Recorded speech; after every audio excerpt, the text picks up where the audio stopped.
sorry, Your Honor? Want to approach for a second? Microphone? Yeah. Yeah, can you turn off the microphone?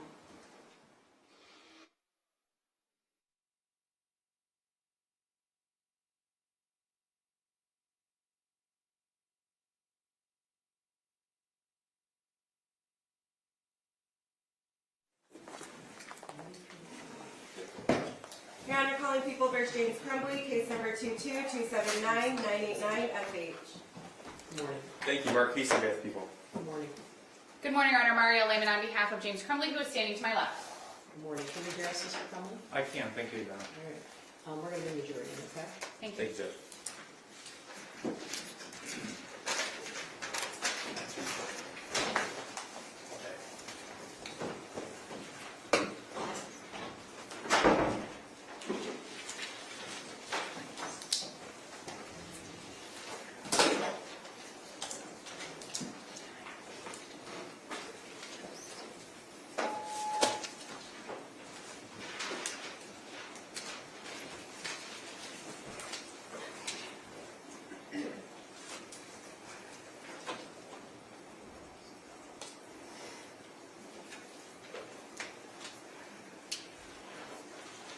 Are you trying to turn this on? Are you wanting this on? I might need it on, Your Honor, yes. Oh, okay. Oh, I just have a weird flashing in this one, so I didn't know if somebody's attempting to turn it on. I didn't try and put it on here. Yeah, that's I don't know. All rise for the jury. I just show this.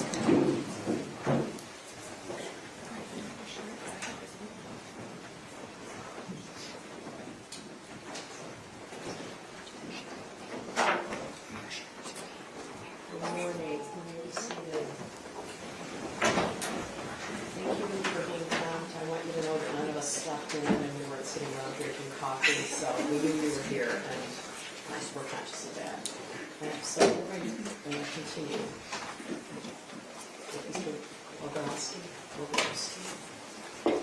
Mr. Lieutenant Sergeant Captain, could you raise your right hand? Do you swear or affirm the testimony you're about to give is the truth so help you God? Yes, ma'am. Great, you can be seated, and would you then state your name for the record and spell your first and last name, please? Edward Wagrowski, E-D-W-A-R-D, last name W-A-G-R-O-W-S-K-I. Listen in. Thank you, Your Honor. Good morning. How are you? Good, how you doing, ma'am? I'm well, thank you. I may or may not use the screen, so I might bring up a paper exhibit to you if I need to. Yeah, this one doesn't appear to Yeah, be, let me it's stop you for a something's second. going on there. The issue I mentioned to you a minute ago, this screen is flashing. You know what, Your Honor, why don't you turn it off? I have the exhibits Yes. printed out, so if I need Okay. Mr. Wagrowski to look at it, I can walk it up to All him. right, you can let RIT know. Okay. Thank you, Go Your ahead. Honor. Mr. Wagrowski, in November of 2021, you were employed by the Oakland County Sheriff's Office, Yes, that's correct. and you were employed in their computer crimes division. Correct. You testified yesterday that the main objective of your position was to obtain evidence for criminal prosecutions. I'm sorry, main objective Of your position was to obtain evidence against someone accused of a crime. on that day of November 30th? No. As your role with the computer crimes division. We were looking for evidence if a crime was committed, yes. And you reviewed electronics, Correct. social media accounts, That's correct. other similar sources of electronic data, Correct. and the goal was to obtain evidence against a person accused of a crime. Is that fair? Attempting to see if a crime was committed, correct. Your goal was not to obtain any exculpatory information that would clear someone from a crime. You were looking to see if somebody committed a crime. Is that correct? That's not true. No, if we find evidence like that, obviously it would be relevant to look further into that, yes. And you did the same thing in this case. You reviewed the electronics, the social media accounts, and other sources of electronic data. Correct. You reviewed cell phones that belonged to James Crumbley. That's correct. You identified that there were 3 cell phones, if I recall correctly, from the prosecution's PowerPoint. Correct. 2 of them had the same phone number. That is correct. So there were 2 Android phones that had the same phone number. Correct. And then there was a 3rd phone, which you called a burner phone. Or, I'm sorry, excuse me. The prosecution called it a burner phone, and you agreed. Correct. That's a phone that you buy at, I think you said Walmart or Meijer or a store like that, a track phone, something along those lines. Correct, yes. Something that's you can just buy and activate yourself. And if you know, James Crumbley and his wife were told to get a second phone because they gave their phones to the police that day. I was not told that, no. You're not aware if that happened or I'm not? not aware of that happening, no. While you were in the process of obtaining surveillance footage, you were not aware of the identity of the shooter at Oxford High School. Not immediately. And at that point, you don't recall anyone, at that point, meaning while you were reviewing the footage at the school, you don't recall anyone saying, oh, it's so-and-so, until at some point later? Later, within, it was probably, I'd say 25, maybe 30 minutes, we were looking at the video and then someone said his name. Okay. So, and I'm not going to ask you to say his name. The judge has made orders regarding that. But it wasn't initially, anyone at the school was like, we know who it was this person. Is that accurate? I believe the person was identified by the deputies that took him into custody, but that wasn't related to us. We were I was in the security room at whatever time it was, and we were just looking for the person that came out with a black zipped up hoodie on. Okay. For Exhibit 61, and if you need me to pull the exhibit for you, I will. Yes, I'll tell please. you what it is. Exhibit 61 is a Facebook conversation between James Crumbley and his wife. Did you want to look at it? Yes, please. Okay. May I approach, Your Honor? Sure.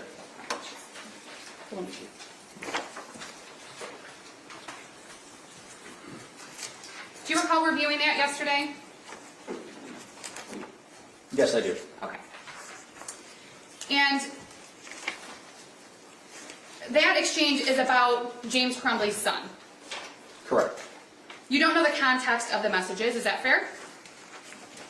The context of what was being said, the words speak for them, I don't understand. Right, the words speak for themselves, right? You know what's on the page. Correct. You don't know anything beyond what's on that page. That's correct. You talked about texts. May I approach again, Your Honor, to get the exhibit? Sure. Thank you. Thank you. Yep. Mr. Rodrowski. You talked yesterday about text messages between Mr. Crumbley's son and his friend. Correct. You talked about the amount of text messages that there were. That's correct. 20,000 texts in 11 months, I believe is what you said. Yes. Now, are you familiar with how often teenagers text each other? I have two of my own, so yes. You know that teenagers text a lot? Yes, they do. Young people text a lot? I'm sorry, what? Young people text Young a lot? Yes. You don't know whether or not 20,000 texts is an abnormal amount of text between two teenage friends, or if it's an abnormal amount. Is that fair? No, I've done teenage cell phones before, and that 20,000 is a lot for that time span. In April 4th of 2021, you identified a text message between Mr. Crumbley's son and his friend, claiming that his dad told him, his dad being James Crumbley, told him to suck it up and gave him pills. Do you recall reviewing that text yesterday? Yes. Now, in that text, you don't know what Mr. Crumbley's son was talking about, that his dad told him to suck up. Is that fair? Because I believe he told that he was not feeling well, or if you have the exhibit, I can look at it. I thought there was more context to it prior to suck it up, but then Toll just handed him some pills. Right. You don't know what the pills were? I don't know. Could have been Tylenol. They talked about Xanax before James and his wife did. Not in that communication, correct? No. The one on April 4th of 2021. Correct. There was also a talk about melatonin. Yes, there was. So it's fair to say that you don't know what necessarily was being discussed between Mr. Crumbley's son and his friend on April 4th of 2021. Again, I thought there was more context before the suck it up, but I don't know exactly what they were. Let me see if I can pull that. I'll pull the exhibit and we'll come back to it. Okay. And the same thing on April 5th of 2021 with the friends. You don't know what the context of the conversation was. You just know what you're reading on a page. Is that fair? What were they talking about on April 5th? We'll pull that exhibit and I'll come back to Okay. it too. I was going to do it on the screen, but it's not working You can today. do it on the screen if you want. This one was flashing, but we can try it again. It's okay, Judge. We'll move on. I think you can probably see it from either one of these angles anyway. You talked about in Exhibit 70 and 71, and I will pull those for you right now. Well, one is a placeholder because it was a video, if you recall. Oh, May I yes. approach, Your Honor? Thank you. You're welcome.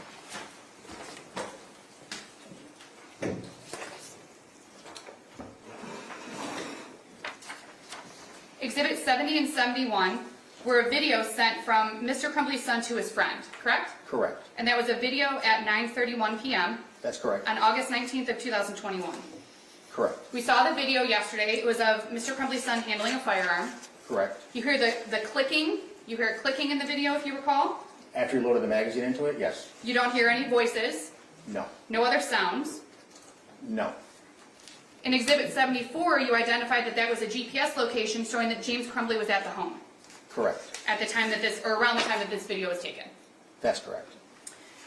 Now, from the video that we saw, you don't know if James Crumbley is standing next to his son, correct? No, I do not. You don't know if he was standing across from his son, correct? I do not. You don't know if he was in a different room and had no idea that his son was handling the firearm, is that correct? I can't say that because when you rack around into a gun, that slide going forward makes a loud noise. And in a small house, you probably hear it. Probably, but you don't know. For sure, with him, no, I don't. But it's likely. And you don't know just by looking at that exhibit what the surrounding circumstances are of that video, is that fair? What was going on around it outside the video? No, I do not. You know what that video shows. Correct. And that video shows Mr. Crumbley's son handling a firearm and loading a magazine into it, is that correct? Correct. Exhibit 72 and 73 are also, if you'd like to look at them, there was also a text message between Mr. Crumbley's son and his friend. Again, it's another placeholder because it was a video. May I approach, Your Honor? Sure. Thank you. Thank you.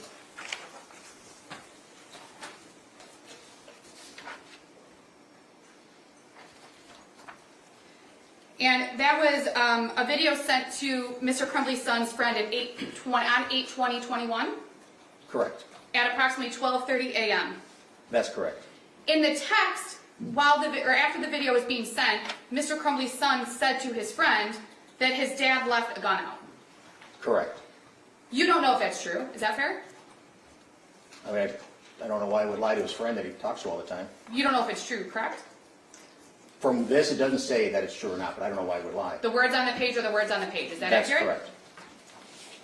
You can't go back in time and get the answer, correct? You can't go back to August 20th of 2021 and figure out were you telling the truth that day? Go back to that day? No. I mean, Correct. you could ask the person that sent the text. Right. Exhibit 76 shows that James Crumbley was at the home at that date and time. May I approach again, Your Honor? Sure. Thank you. Yes, ma'am. Exhibit 76 is, again, another GPS location showing that James Crumbley was at the home on August 20th of 2021 at 12:30 a.m. Correct. And again, in the video that was shown, you can hear the clicking sound. I'm sorry, this was the loading of the magazine. That's correct, The other yes. one was something else. And just, yes, recording it. Exhibit 72 and 73 is Mr. Crumbley's son loading the magazine into the firearm, Correct. and you hear that, Yes. and you see it on the video. Correct. You can hear kind of like a whirring, maybe like a fan or something in the background if you recall. I don't recall that, but okay. You don't recall hearing voices? Anybody talking at the time? Correct. No. No other sounds other than the loading of the magazine. And the slide going forward? And again, you don't know whether James Crumbley was standing there or not. Correct, I do not. You don't know if James Crumbley was in another room. The GPS says he was in the vicinity At of the the house. residence, correct? Yes. You don't know if he was maybe standing outside. You don't know, is my point. I don't, the video just limits to the gun, correct, but the GPS puts him at the house at 12:30 at night. If you were to say, you know, well, this is what I think, and you said that similar to some questions a little bit earlier, while the sound of the slide moving forward is loud and you would hear it in a house that size, that's an assumption that you're making, correct? I've loaded a gun several times and it does make a loud noise. Like, You don't know You whether would or know not it's anyone happening. is, I'm sorry, I interrupted no, you. it's okay. You would know what's happening. I mean, if you have a house that's large on the second floor, then you probably wouldn't. But in a smaller house, it does, you get metal banging together. It makes a loud sound. You don't know, based on those exhibits that have been admitted, whether or not James Crumbley heard that sound. Whether he heard it, no. You don't know whether or not he was aware of it. No. You don't know if he was aware of it and standing right there. Correct. You don't know. I know the GPS puts him at the house. Exhibit 79 was a chain of text messages. May I approach, Your Honor? Sure. Thank you. Thank you. You're welcome. Is a chain of text messages between James Crumbley and his son's friend's father. Do you recall reviewing that yesterday? Correct, yes. James Crumbley's son's friend's father. Yes, I want to, yep, yes. You reviewed the text during your investigation in this case. Correct. You looked at them yesterday. That's correct. This is the friend that Mr. Crumbley's son texted with so much, the 20,000 texts. That is correct. Mr. Crumbley was checking in on his son's friend. If you, and you Yes, can look. correct, yep. Okay. That's correct. He was concerned because it had been brought to his attention by his son that he hadn't heard from his friend, if you recall. Yes, correct. If you recall from the text messages, the son's friend's father asked Mr. Crumbley not to say anything about the whereabouts of his son. Until he went to the hospital? Correct. Correct, yes. And he said, wait and let's see how my son wants to handle it. Correct. Okay.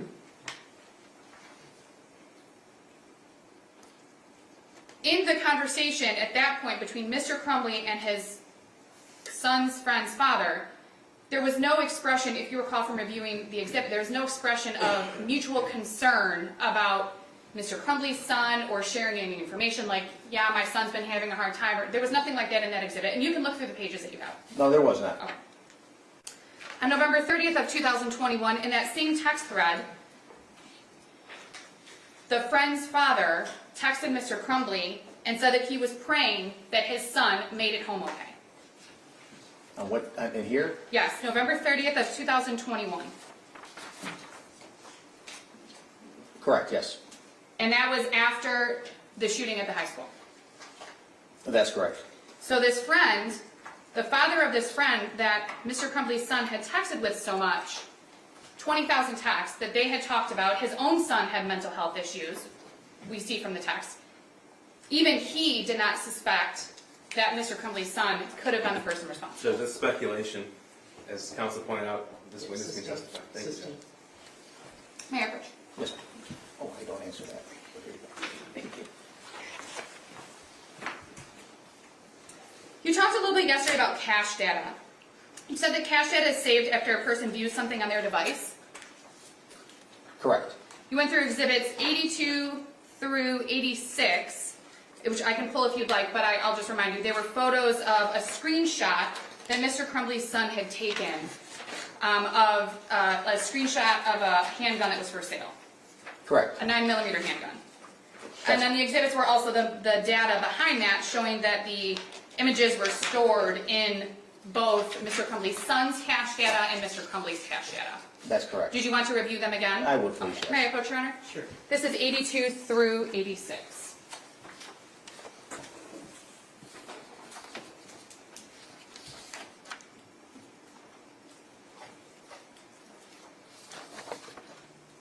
Okay. Do you want to look at them just in case you need them? Yes. Sure. Yes, thank you. So the screenshot was sent by Mr. Crumbley's son to Mr. Crumbley. Sent to by, Mr. Crumbley's son to Mr. Crumbley. correct, yes. The screenshot itself was taken by Mr. Crumbley's son. Correct. Both of them, it appears from these exhibits, deleted the screenshot from their messages. Correct. People delete messages, right? Yes, I do, yes. You do? Sure. For any number of reasons. Correct. Not necessarily because you're trying to hide anything. Correct. In fact, there's also a way that you can delete the message and then also clear that cache so that whatever you're deleting is permanently erased from your phone, right? It's possible, yes. And if that happens, then you wouldn't have found anything in the cache data, correct? Probably not, correct. So it's fair to say that deleting a screenshot or a message is not necessarily, there's nothing wrong with it, right? There's, again, speculation. Bless you. Speculations. That kind of question's for the jury to answer. Well, Your Honor, what I'm asking is if just deleting a message is wrong. Well, do you mean morally, legally, professionally? What do you mean? All of them?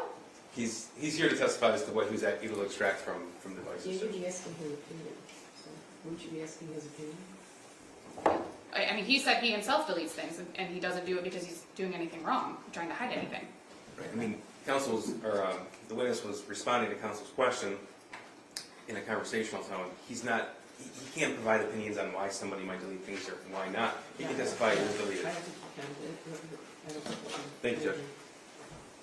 In this instance, you did not see that anyone attempted to clear the cache data or anything like that from what you have in front of you. The fact that it's there tells me that it didn't happen. Okay, thank you. Mayor Putran? Sure. Thank you.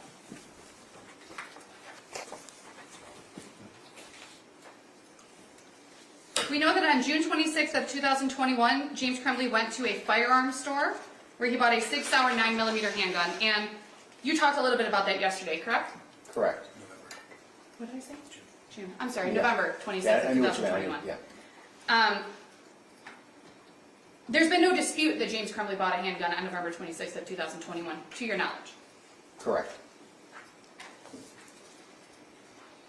Exhibit 95 is an Instagram post made by Mr. Crumbley's son about the 6-hour handgun that was purchased by Mr. Crumbley earlier that day. Correct. Would you like to review Exhibit 95 again? Please. May I approach your honor? Sure. Thank you. Thank you.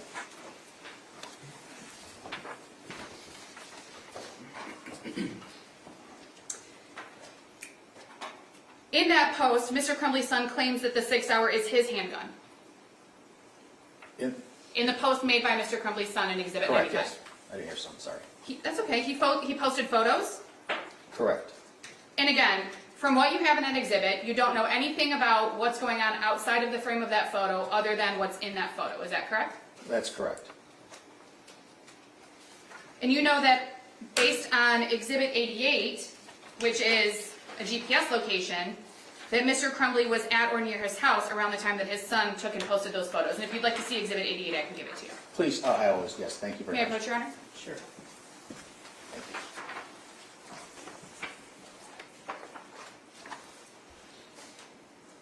So reviewing Exhibit 88, you would agree that that exhibit shows that Mr. Crumbley was at or near his home at the time that, and if you need 95 back, I can give it to you, at the time that the post was made. That's correct.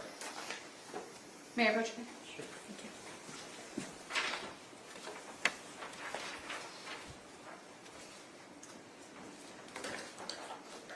Exhibit 92 is Cellbrite data showing that Mr. Crumbley follows, Mr. Crumbley's social media account follows his son's social media account. Would you like to review that? I'm good with that. You're good with this? Yes. Okay. So you agree that that's what that shows? Correct.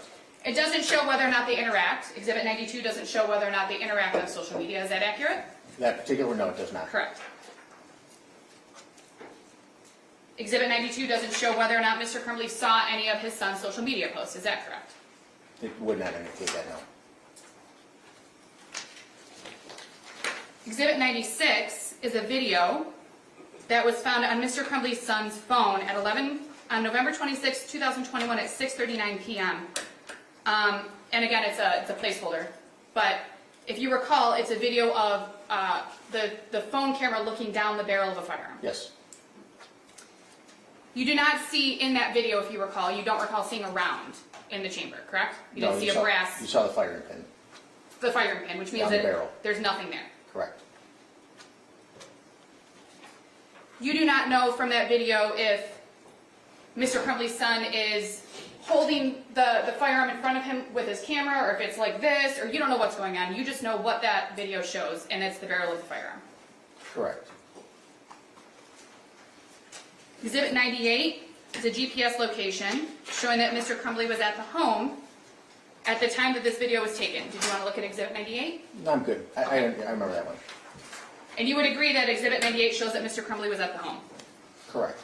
And again, you don't know whether Mr. Crumbley was aware that his son was handling the firearm in this way, correct? That's correct.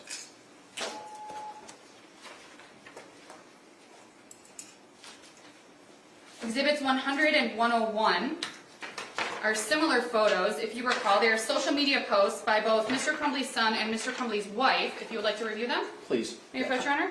Sure. Both Thank you. 100 and 101. You can continue to approach it. Thank you, Your Honor. It isn't intimidating about it. Thank you, Your Honor. Okay. So those are posts by Mr. Crumbley's wife and his son, and they're shooting range targets. Correct. And it looks like they were shooting range targets that they used based on the posts. Based on, yes. There's nothing illegal or improper to your knowledge about taking your child to a shooting range, correct? That's correct. And letting them shoot at a target. Correct. There's nothing illegal and improper to your knowledge about posting photos of the target that you used. Correct. Exhibits 104 through 107 are from November 27th of 2021, showing that James Crumbley was doing DoorDash deliveries. Do you recall reviewing those? Yes, I do. Do you need to see them? Just in case, yes, please. Okay.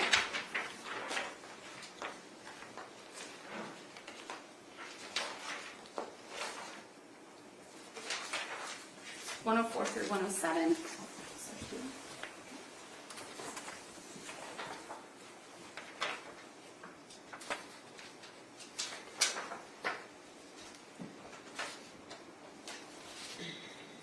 Okay, Now, those deliveries are over a period of time.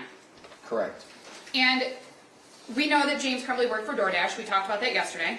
Correct? It hasn't been disputed to your knowledge. No, DoorDash was his job at the time. that's correct. There's nothing wrong with working at DoorDash, correct? No, There's nothing wrong with leaving your 15-year-old son at home while you're working for DoorDash. correct, In and of itself, there's nothing wrong with that. correct. And when you were looking at exhibits yesterday, and just if you recall, you don't recall there being any posts about or exhibits about concerning behavior or concerning text messages or videos or anything like that during the hours from exhibits 104 to 107. During this time, no. Okay.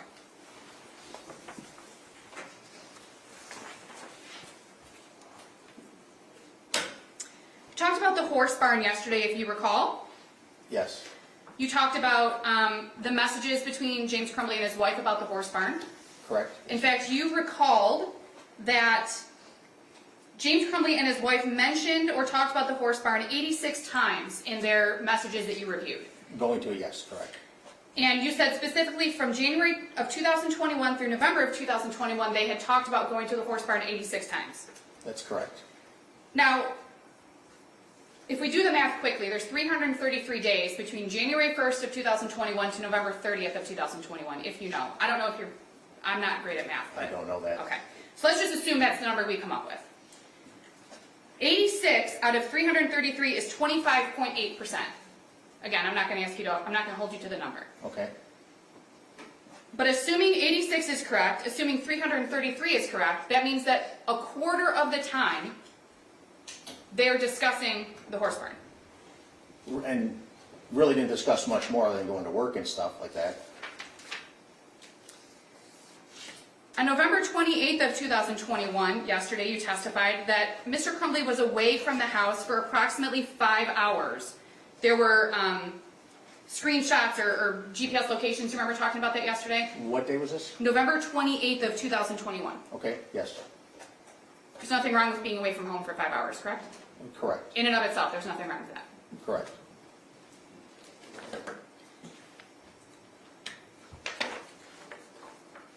Exhibit 115, and I am going to bring this up to you, is a Facebook thread between James Crumbley and his wife on November 29th of 2021 from 8:23 a.m. to 1 o'clock p.m. Okay, They are discussing issues with their horse. We correct, talked about it yesterday. We also learned in that time between 8:23 a.m. and 1 o'clock p.m. that Pamela Fine from Oxford High School called Jennifer Crumbley. correct. She left her a voicemail. Pamela Fine left Jennifer Crumbley a voicemail. That's correct.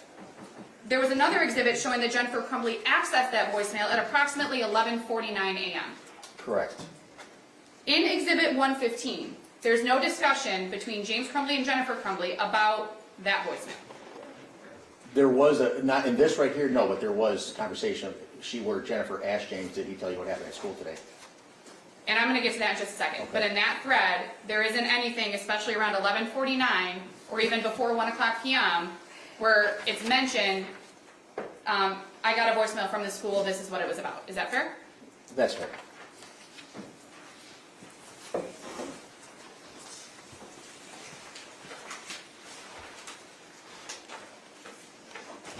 In fact, it wasn't until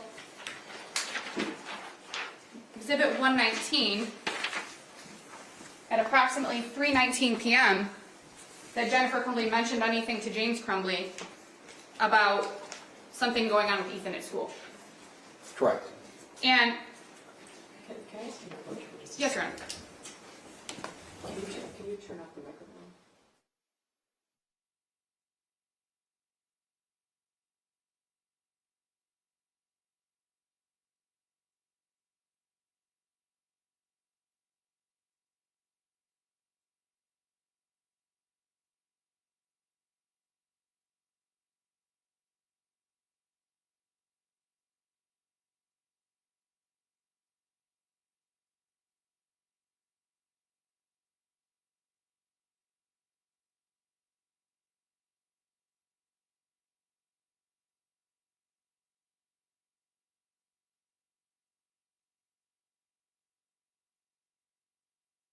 Their son talked about what happened at school.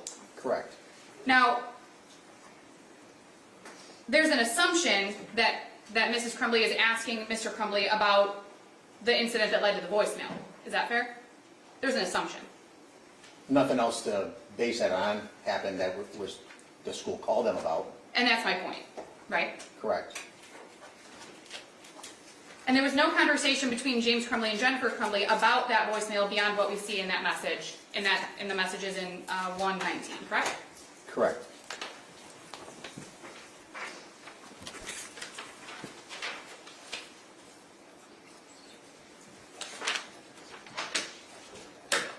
Exhibit 131 is another Facebook thread between James and Jennifer Crumbley. You're welcome. From November 30th of 2021. Oh, you know what? I'm sorry. I'm going to go back to 122. You can keep 131 with you. Okay. Exhibit 122 is surveillance video of Mr. Crumbley dropping his son off at school. Correct. And then I believe you also testified that there was additional exhibits showing that Mr. Crumbley went to the horse barn that day. Correct. That would be November 30th of 2021. That's correct. He was waiting for a vet, Correct. and that was consistent with the conversation from the day before about one of the horses having some medical issues. Correct. So Exhibit 131, you see that Jennifer Crumbley sent James Crumbley a picture of the math assignment that was sent to her by the school. Correct. And we've talked about this math assignment, and I'm sure that we'll talk about it more, but there were two versions that were sent, correct? Correct. And in that thread, there were two versions that were sent, from what you can see. Correct. James obviously expressed some concern. In one text, yes. In fact, he said, "My God, WTF." Correct. And we don't have to say what that means, but WTF. Jennifer says that their son was upset, and she used the word, quote unquote, distraught about the night before. Correct. James says in response that he talked about it, assuming he means the night before, with their son. Correct? We talked about it. I'm sorry. What, In referring to it, we can presume that they're talking about the night before, based on the response to Mrs. Crumbley's text. And if you don't want to presume that, you don't have to. yeah, I don't. Okay. I can't, yeah. So James Crumbley says, we talked about it this morning. That's what I Correct? said, yes. Yes. There was no conversation after that about Mr. Crumbley saying, based on that conversation with his son, that he has concerns. Correct. In fact, I believe the next message is, did you talk to him? That's correct.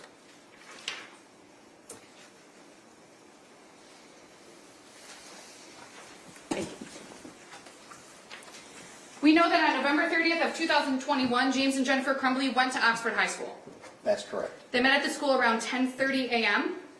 A little after that, but yes. The prosecutor asked you if Mr. Crumbley went to the house before going to the school, and you said no. Correct. We know that Mr. Crumbley was at the horse barn. He left there and went directly to the school. Correct. And that was based on the exhibit that you looked at yesterday. That's correct. On his way there, he spoke to his wife. Correct. Mr. Crumbley and his wife met with Sean Hopkins at Oxford High School for approximately 13 minutes. I think it was a little less than that, but yes. Their son was in the meeting for about 12 of the 13 minutes. Yeah, almost 12. James left the school parking lot at 10:57 a.m., Okay. if you recall. I don't recall the exact time he left, but it sounds about right because they left the counselor's office before that. You testified that at 11 a.m., Mr. Crumbley logged into his DoorDash app That's correct. from the Meyer parking lot on Ray Road. Yes. that his first pickup and delivery was from 11 a.m. to 11:19 a.m., if you recall. Sounds about right, yes, correct. So he left the school and started working right away, Correct. within 3 minutes. Is that fair? Yes, correct. The prosecutor asked you if he stopped by his house during that first DoorDash, and you said no. That's correct. To your knowledge,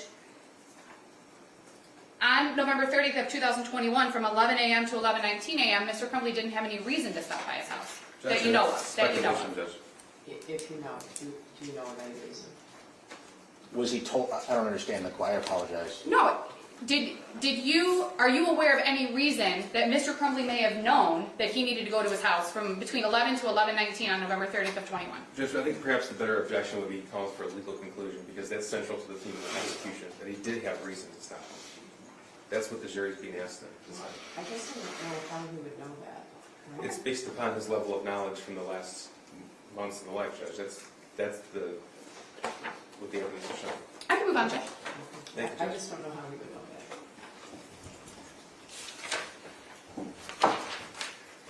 You identified Exhibit 147 as an email that was sent. Would you like to review it? I believe, that's fine, thank you. As an email that was sent from Oxford High School to James Crumbley. Correct. That was sent at sometime around 1 p.m. 109 p.m., but yes, That was after, actually, the shooting had ended. correct. In fact, you testified yesterday that the shooting was from 12:51 p.m. to 1300, Yes, correct, to 1 o'clock. correct, yes. That email doesn't show whether or not Mr. Crumbley received it. Is that fair?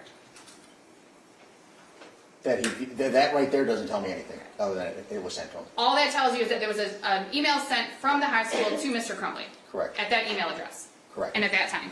Correct.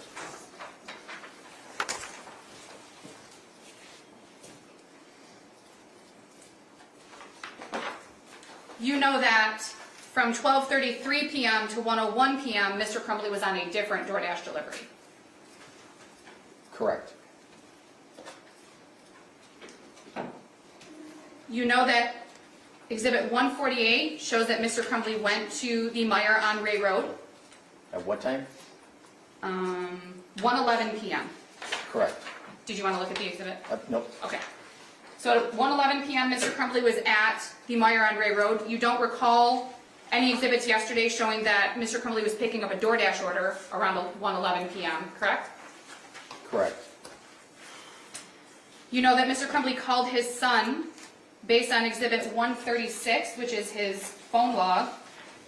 Mr. Crumbley called his son at 1:13 p.m. Correct. Would you like to look at the phone log to get the time? That's about the right time. Okay. Correct, yes.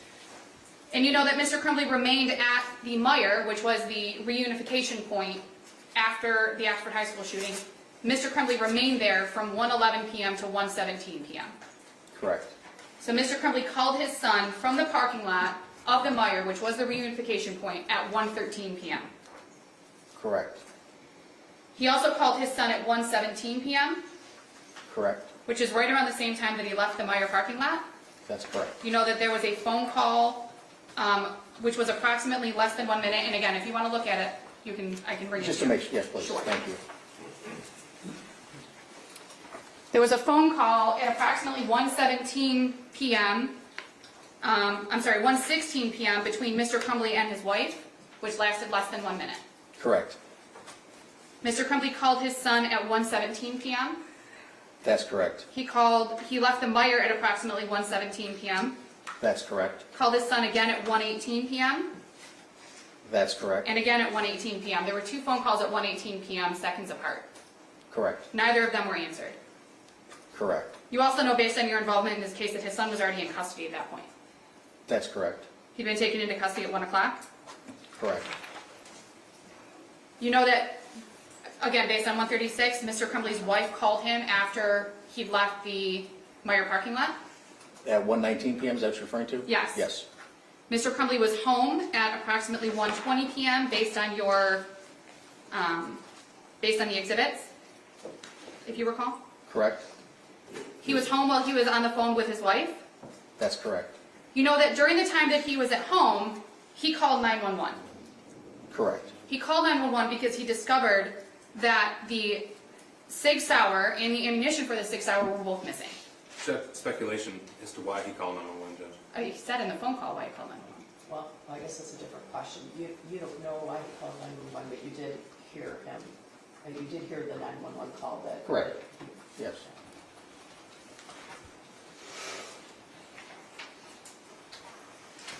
In that 911 call, Mr. Crumbley told the dispatcher that he saw and heard the sirens, if you remember the call. Correct.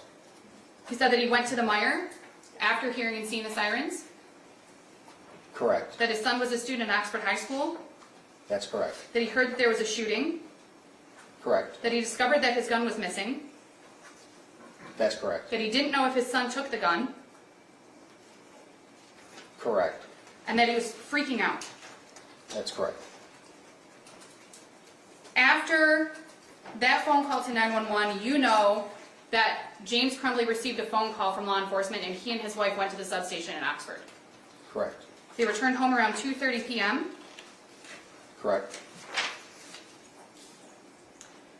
There was some indication and some questioning yesterday from the prosecution about the white paper that had changed hands between James and Jennifer Crumbley at the school. Correct. Remember that?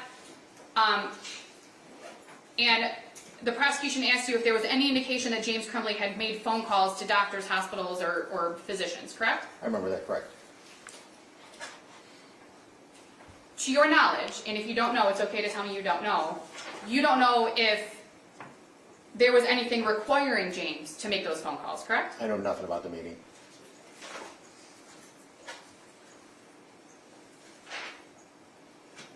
And you know that the meeting was at approximately, ended around, I think we said 10:53 a.m.? Correct. And the shooting occurred at began at 12:51 p.m. That's It was correct. approximately 2 hours later.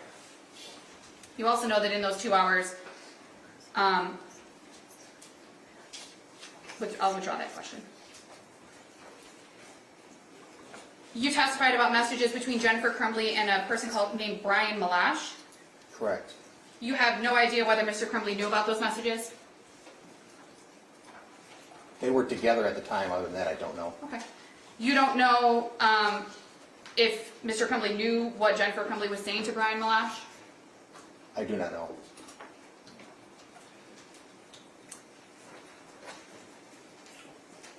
You know that at some point, Mr. Crumbley's son's name was made public. Correct. And it was fairly shortly after the shooting occurred, if you recall. I don't recall when it was.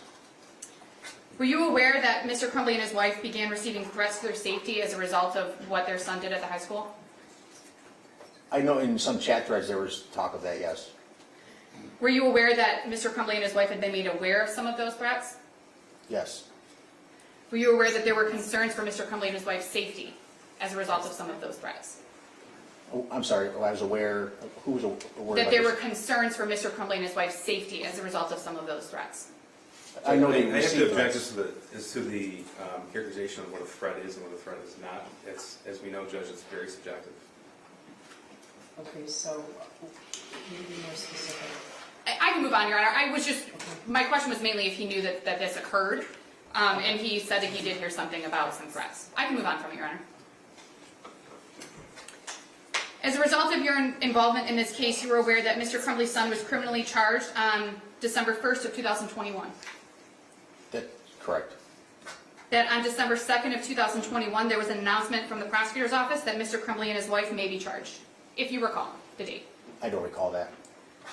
On December 3rd, 2021, in the afternoon, that Mr. Crumbley and his wife were criminally charged for their son's actions, if you recall the date. I'm sorry, I don't recall the dates all that happened.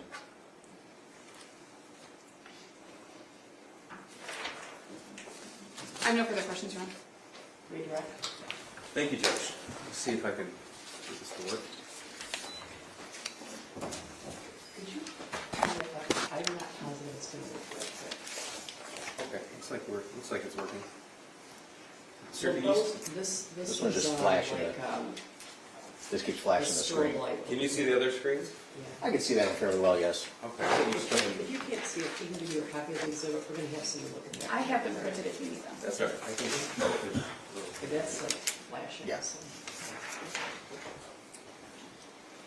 Okay. May I, Judge? Go ahead. Sir, you were asked about the shooter and his friend in that conversation that they had. Do you recall those questions? Yes. Okay, and then yesterday we had a discussion about that, specifically the amount of text in that conversation, the content of the conversation. Correct, yes. Okay. Now, from November the 30th of 2021 up until the time that the shooter was arrested October the 30th of 21 to November the 30th of 21 when he was arrested, were there any responsive text from the friend to the shooter? No, there was not. Okay. In that conversation, we talked about in April how the shooter expressed to that friend that he had asked his father for help. Correct. And you were asked about some context, and I think your answer was that there was more context to it, you just couldn't recall. So I'm going to show it to you. So we'll go through the entire exhibit. This is exhibit 67. This is the shooter. Like I hear people talking to me and see someone in the distance. That's April 4th of 21. Correct. And then right after the shooter wrote, I actually asked my dad to take the doctor yesterday, but he just gave me some pills and told me to, quote, suck it up. That's correct, yes. Okay? And then he wrote, like, it's at the point that I'm asking to go to the doctor, and then my mom laughed when I told her. That's correct. Okay? The next text is April the 5th, just after midnight, but I'm having bad insomnia. RN. What does RN mean? Right now. You know? Okay, right now. And paranoia. I need Correct. help. I was thinking I'd call 911 so I could go to the hospital. That's correct. Then he wrote, but then my parents would be really pissed. That's April 5th, 21 at 12:12 in the morning. That's correct. I'm going to ask my parents to the doctors tomorrow or Tuesday again. That's April 5th, 21 at 12:38 a.m.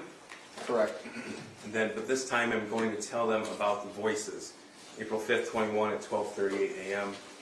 And then the last text is like I am mentally and physically dying. That's April the 5th, 21 at 12:39 in the morning. That's correct. Okay, so that's in the same conversation. Correct, yes. Okay, is that the context you're referring to? Yes, I do remember that now, yes. That's what I was referring to. And in this conversation, you were saying, this is in August, between the shooter and his friend, you were asked about these videos.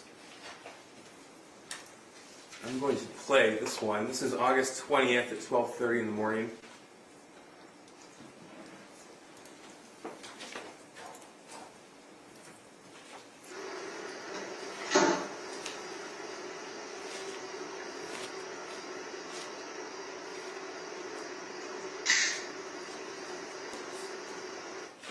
Okay, is that the noise you were referring to? The noise that it makes when you... Yeah, the metal fire? is slamming together and putting the magazine in and slamming it on the table.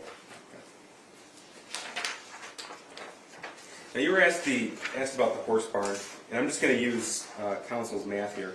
So if that math is correct, that means 25% of all, so a quarter of the year, they were discussing meeting at the barn? Correct. Okay. Any indication in any of those conversations that they were taking their son with them? No. It was not. Now I want to ask you about Exhibit 130. And you were asking questions about November the 30th, 2021, when they were called to the school.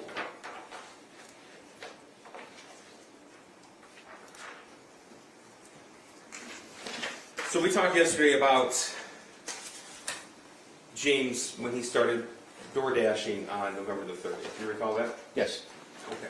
So earlier in the morning, just to get the timeline correct, we had 7:46 a.m. James Crumbley dropped his son off at Oxford High School. That's correct. He's back at home at 8:04 a.m. Correct. And then he's at the barn after that. Correct. Okay. And we went through that Facebook conversation between James and Jennifer Crumbley. when she showed him this picture, exhibit 1, this is exhibit 128. And I'm going to go to the original one as well, which is 1:30. So we saw that Facebook conversation November the 30th, approximately 9:30 in the morning, when Jennifer Crumbley sent this to James Crumbley. Correct. Okay. So, based upon the location history and what you were able to determine, he was at the barn at that point? That's correct. Okay, so he had not checked in for the day and began working that day? Correct. Okay. So it was not until after he saw this, and that's when he signed on to DoorDash? Correct, after the meeting. Okay. So you were asked, did he have any reason to stop home? But I want to talk about after he saw this, if he ever stopped home at all. Okay? Okay? So, November 30th, 2021, at 11 a.m., that's when he first signed on to accept his first order for DoorDash. Is that right? That is about right, yes. Okay. And we went through some of those maps. We went through a little bit quickly yesterday. So I want to make sure that we're on the same page. When he was accepting these orders and making deliveries, it wasn't outside of Oakland County, was it? No, it was not. In fact, where was it? All local within Oxford. Within Oxford. Okay. And he actually drove by his house at least 4 times from the point that he saw this to the point the shooting started. That's correct. And never once did he stop home. No, he did not. Now, yesterday you mentioned how you responded to the scene and you went to the mire first. Yes. Okay. And that's the mire that James Crumbley was at when he received the alert of the active shooting at Oxford High School. That's correct. Okay. And you were helping parents find their kids when you were there? Yes. You talked a little bit about the school buses and what you saw. How many parents were there? Dozens of just standing around in the cold. Were more coming when you were Yes. to school? Yes, cars kept on coming. And based upon what we know from the timeline you were able to put together with the data locations, we know that 1:10 p.m. James Crumbley got the email. We know with a certainty that he was at the Meyer parking lot at least by 1:11. Correct. He made phone calls in that period of time, and he didn't leave, and he left at 1:17 p.m. So he was in the parking lot where everybody else went to for at least 6 minutes, and then he went home. Correct. Okay. And he got home at 1:20 p.m. Correct. He was on the phone with his wife for a 10-minute phone call, we said. Correct. Okay. And it wasn't for another 14 minutes that he called 911. Correct. And it wasn't just parents at that Meyer parking lot. There were students there as well. Hundreds of them, yes. Okay. You know, there's 1,700 students at Oxford High School. I did not know that, but it's a big school. From what you saw there, the scene that you saw when you pulled up in that white minivan you told us about, and you saw the school buses with kids looking for parents and Your Honor, things. I'm going to object. The prosecution's testified. I'll get to the question, Judge. Yeah, okay. Okay. Please. Did it seem like it was that number of students at Oxford High School? Paint us the picture of what you saw when you got there. Again, I would also object to relevance about what he saw when he got to the Meyer, Your Honor. It's important because counsel made a point in her cross-examination to suggest that there's no reason for James Crumbley to go home. And I think this witness has established yesterday and today that James Crumbley was actually at the location where everybody else was going to. So it's important for the jury to understand what he was observing when he sped from Pontiac to that location. Your Honor, I don't understand what Mr. Wagorowski observed at the Meyer is relevant to whether or not James Crumbley felt that he needed to go home. I don't know how the two are connected, Your Honor. I'm at a loss myself. Maybe I'm missing something. Okay. Did all the other parents you saw, did they leave or did they stay? They stayed. Thank you. Nothing further. You can step down here. Your Honor, very brief recross? Okay. Very brief, thank you. All right.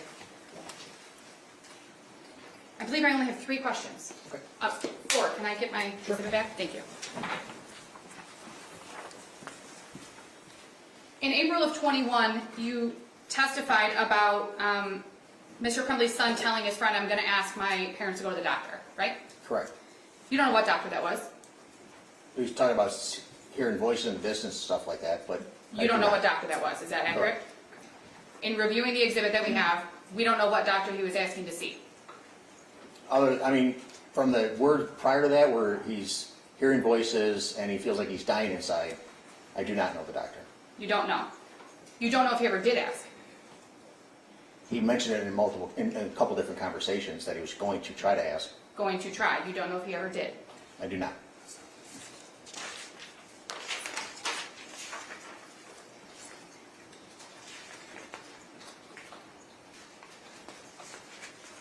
One moment, please. Thank you. No further questions here. Judge, I just have to redirect because I have to correct something that was just said in that exhibit. Just one question on that, April. Okay. We didn't hear he could be recalled, so. I'm sure you'd be happy not to, so.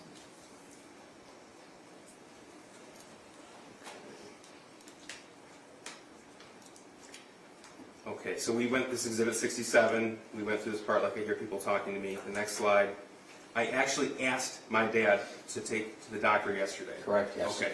Is that your recollection? Yes, Bill? Thank you. correct. Thank you, Judge. Anything further? One question. Sure you know what it is. You don't know what doctor that was, right? Other than the context of the information prior to that. That's Yeah, the he answer, Yeah, Judge. he just answered. He said he doesn't know. He said he doesn't know. Thanks, Judge. Okay, so I'm gonna let you step down, and you're excused. Okay, thank you, ma'am.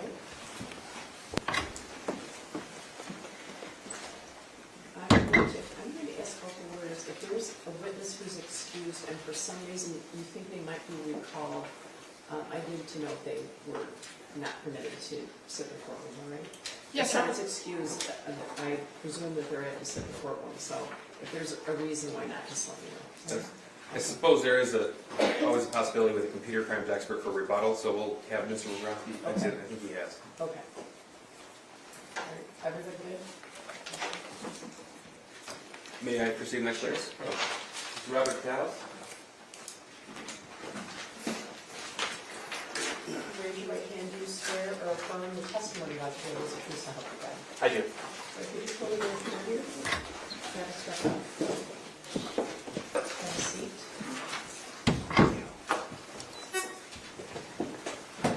Could you state your name for record and spell your first and last name? Robert F. Kotelis Jr., ROBERTKOTELES.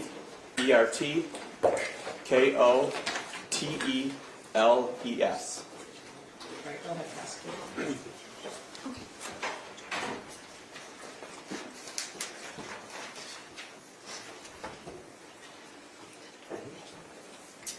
I'm sorry, may I proceed? Thank you.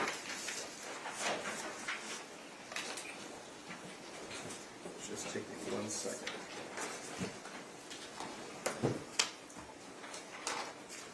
Good morning, sir. Good morning. If you could, please tell us where you work. I work for the Oakland County Sheriff's Office in the forensic laboratory there. Okay. And how long have you been with the Oakland County Sheriff's Office? I'm in my 17th year. And prior to working with the Oakland County Sheriff's Office, did you work in law enforcement? Yes, I did. And what did you do and where did you work? I worked for the City of Pontiac at the police department, where I was a crime scene investigator there for almost 9 years. Okay. So all told, law enforcement, you've been involved over 25 years. It will be 25 years on March 17th of this year. Okay. And what is your specific role right now with the Sheriff's Office? I'm a latent print supervisor, along with the crime scene supervisor for crime scenes out in the field. Okay. And tell us specifically about crime scene supervision. What does that mean? Well, I run a unit of, I have 6 employees, including myself, that respond to crime scenes when called upon to do an investigation out in the field for identification of evidence, documentation, preservation, and collection of evidence to be used to help figure out what happened at crime scenes. Okay. So you said when called upon, is it every crime scene that you and your team are called out, or does it just depend on the circumstances? Typically, for the crime scene unit to be called out, it has to be of a major crime or of a heinous nature, typically murders and maybe sexual assaults that are covered that would need to be processed at a higher level than other evidence technicians that I have on the road. Okay. So how often would you or your team be called out, let's say, on a weekly basis? Right now, our average is probably twice a month, so thankfully we don't have a murder happen every day in the county of Oakland. So major crimes that we are doing are probably a couple a month. Sometimes it may be more, sometimes it may be less, but right now statistically we're about 2 times a month. Okay. Now, prior to joining the sheriff's office, did you have the opportunity to attend an Institute of Higher Learning? Yes, I have a forensic science degree from Michigan State University, and I've taken continuing education classes ever since then upon my employment in 1999. So when you say continuing education, is this a field that's evolving? Every day. Okay, and then do you have training to evolve along with it?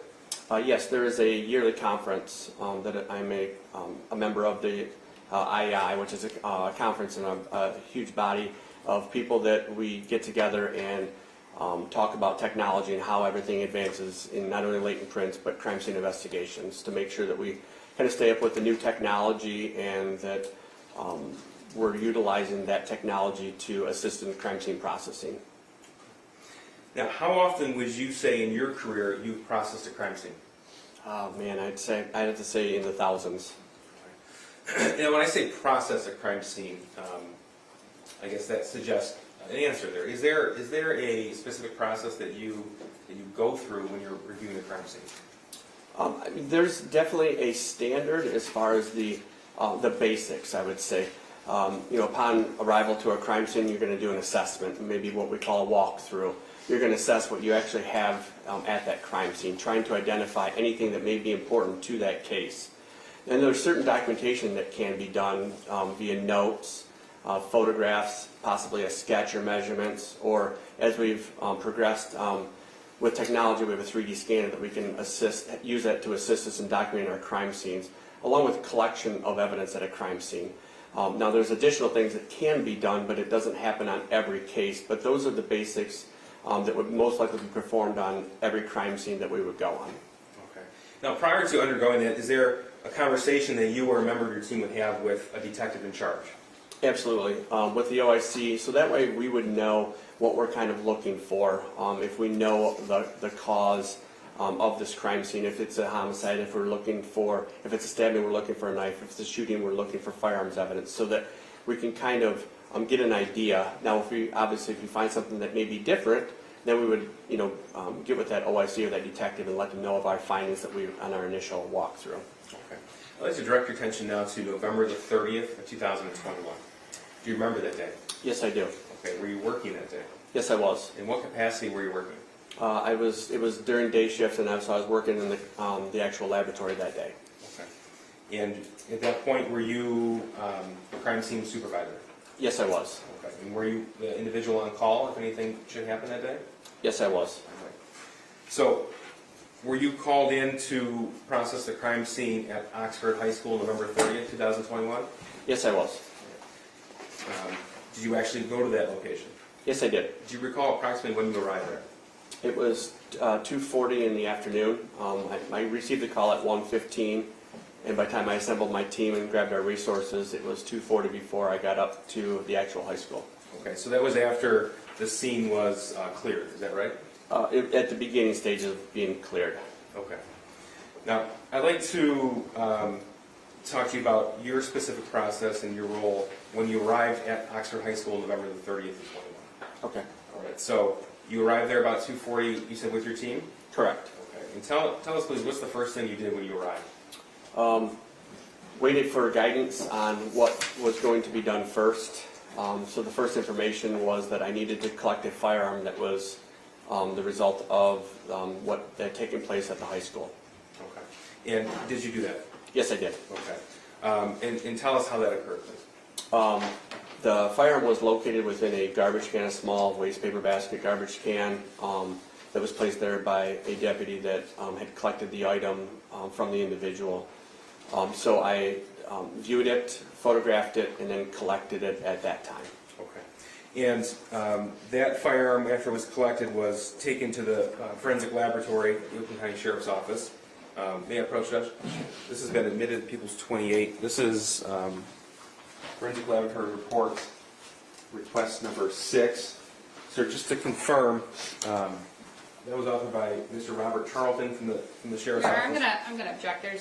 These are leading questions. He can review the exhibit and testify about the exhibit, Your Honor. It's already been admitted, so that's, Well, yeah, the exhibit's admitted, but she was an objector to the exhibit, she was Okay. objecting to the leading question. that's fine. Was that weapon confirmed to be the murder weapon? Yes, it was. Okay. And is that reflected in that report? Yes, it is. Okay, thank you. Now, after you collected the weapon, that's reflected in that forensic laboratory report right there, what did you do next? Waited for the scene to be cleared. There was intel still being obtained by the investigators on scene and other sites. So it was several hours before me and my team actually got into the high school to see what I actually had or what we actually had as far as for crime scene processing. Okay. Now, in this particular scene, and this time, November the 30th, were you made aware of the path that the shooter took throughout the high school? I was given a general direction, and then the scene was contained to one wing of the high school. Okay. And do you recall the number or the name of that wing? It was the 200 wing of the high school. And when you process a scene, do you also author a report? Yes, I do. May I approach the witness? Sure. This is Exhibit 14. Sir, take a look at that and tell me if you recognize it.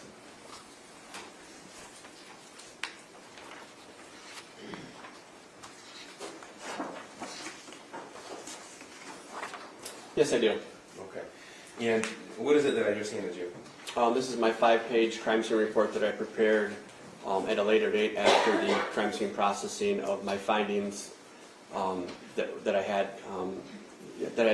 documented at the crime scene on November 30th. Okay. So that's already been admitted into evidence. That's Exhibit 14. But so the jury's aware, does that fairly accurately depict what you observed and what you processed and collected that day? Yes, it does. Now, did you obtain a map to help you with the processing of the scene? Yes, I did. I call maybe a blueprint or a schematic of the overall diagram of the entire school. Okay. And after you obtain that, do you make notations on that? Yes, there was a couple of us that worked on the actual schematic of the location of the evidence and the victims within the high school. I'm going to show you.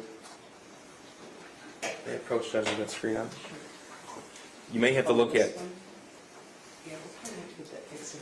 See if you push that out, it kind of slow lights.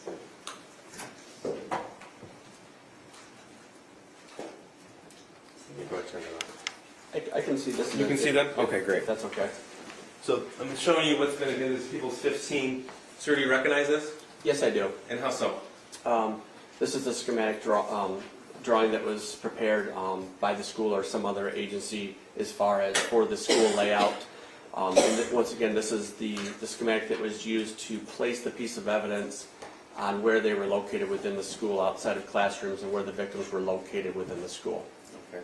These notations were made by lab personnel? Yes, it was. There's some by myself, and there's also by Rob Charlton, who works in the Firearms unit. That's also a crime scene investigator with me. So what do these notations signify?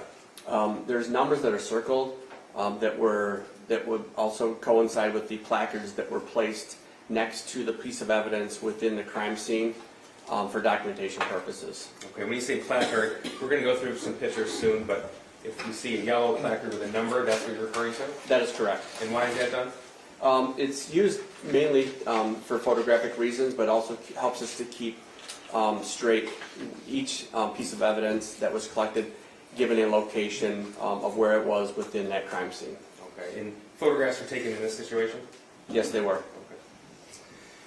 Now I'm going to go through, okay, this is 15, and you said it was the 200 hallway? That was the wing the shooting was contained to? That is correct. Okay, so we see numbers, not the notations from the crime lab, but numbers of classrooms here. So 258, that's the number of a classroom? That is correct. Okay. And then to the far right, it goes to approximately 214, 213, is that right? That is correct. Okay. So we'll go one portion at a time here. Okay. Okay, so this is a zoomed in version of Exhibit 15. What does this depict? This is an area outside of 258 and 256 where two of the victims were found that contained a large amount of evidence. And then you can start to see where it turns to the north which would be to the right of this photograph. That would work your way up to the north, which is the remainder of the 200 wing that contained more evidence outside the rooms from 249 all the way down to 213. Okay. So in the course of your investigation, did you come to learn what bathroom the shooter walked out of directly Yep. before the shooting? Sorry. Yes, I was given the information that it was found just west of room 258. So that would be this bathroom here that's highlighted? That is correct. Okay. So specifically now from what you recovered from the bathroom in this shorter wing of the 200 hallway, I'm going to take you through the path the shooter took with these pictures.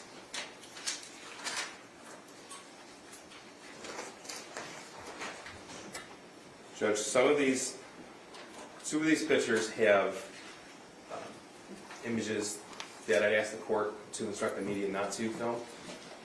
Your Honor, I'm not going to object to that. I am going to just indicate for the record, I believe that it's Exhibit 17 and Exhibit 26 that I will be objecting to, renewing objections that I made previously on the record to those two photographs.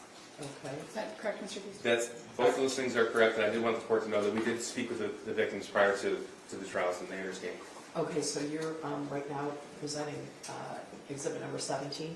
First, it'll be Exhibit 16, but then it's Exhibit 17 after that. Okay, so both of those images cannot be shown Correct. to the press? And are the victims who are here familiar with what those photos contain? Yes, Judge. So they're welcome to exit if they feel the need, right? Thank you, Judge. Okay, so you guys get it, right? Which two? The next two, 16 and 17. After this. Oh, Yeah. I'll make sure before I display it on the screen to let the court know. Okay. Okay, so we'll start with the bathroom next to 258. That's Exhibit 16 here. And what does this photograph depict? This is in the stall within the bathroom, which would be found just west of room 258, that contained a red backpack and miscellaneous items such as electronic equipment, books, journals, there's a Gatorade bottle, amongst other miscellaneous items. Okay, so all of that was collected as evidence? That is correct. Okay. Judge, the next photograph is Exhibit 17. I asked the media not to film this. Yes, could you refrain from that? I'm good. Choose the witness. Okay, thank you, thank you. Okay, He's filming, you're filming the witness? Yeah. thank you. This is Exhibit 17. What are we looking at here? This is a photograph taken outside of that bathroom that I just spoke of. This photograph is taken from the west to the east, showing the hallway that would be found just south of rooms 258 and 256. And you can start to see the yellow placards that I spoke of to depict the evidence that was found in that hallway area, along with one of the victims that's found in the middle of this photograph, but on the right-hand side of the hallway when you're looking east. So that's Hannah St. Juliana, and then the other victim is Madison Baldwin, is that correct? That is correct. It's hard to see on this photograph because it's far away, but it would be on the left-hand side of the hallway, further east as you move down the hallway. Okay. Sir, tell us what you recovered from this portion of the 200 hallway. There were several fire cartridge cases. There were 14 found, 14 fire cartridge cases found in this portion of the hallway, along with several fired bullets and bullet fragments along this hallway area that were found in several areas of the hallway.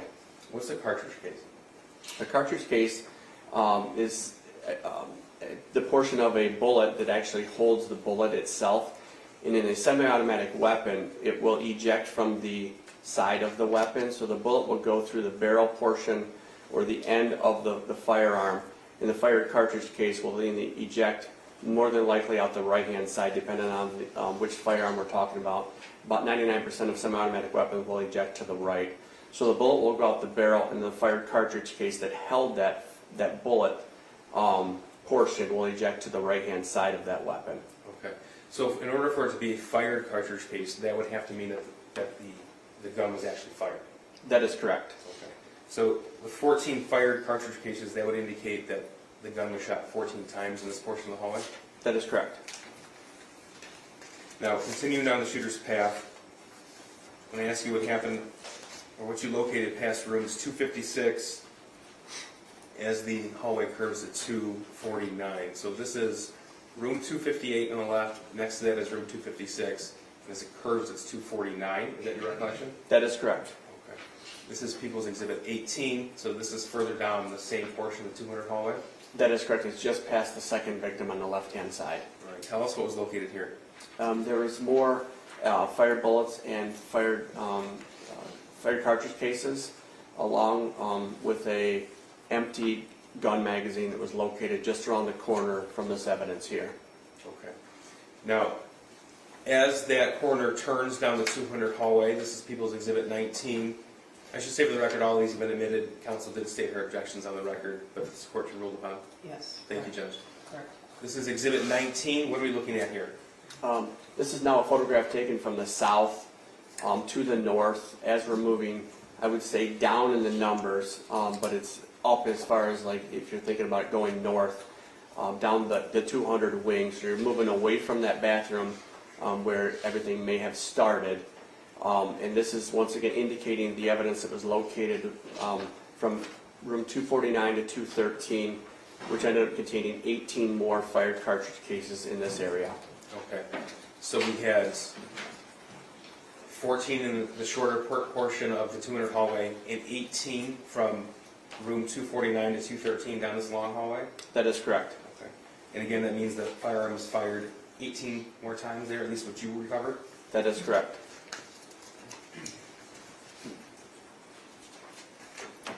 This is Exhibit 20, specifically placard 35. What's that? So placard 35, or number 35, is the firearms magazine that I spoke of that was found in the hallway there. Now, up and down this portion of the hallway specifically, did you find evidence that the shooter fired directly into classrooms as well? Yes, there were several classrooms that were found to be fired into. Okay. This is Exhibit 21, depicting classroom 247. First of all, what's that rod that we're looking at? So it's what we'll consider what we call a trajectory rod to show the path of the bullet that was fired at that location.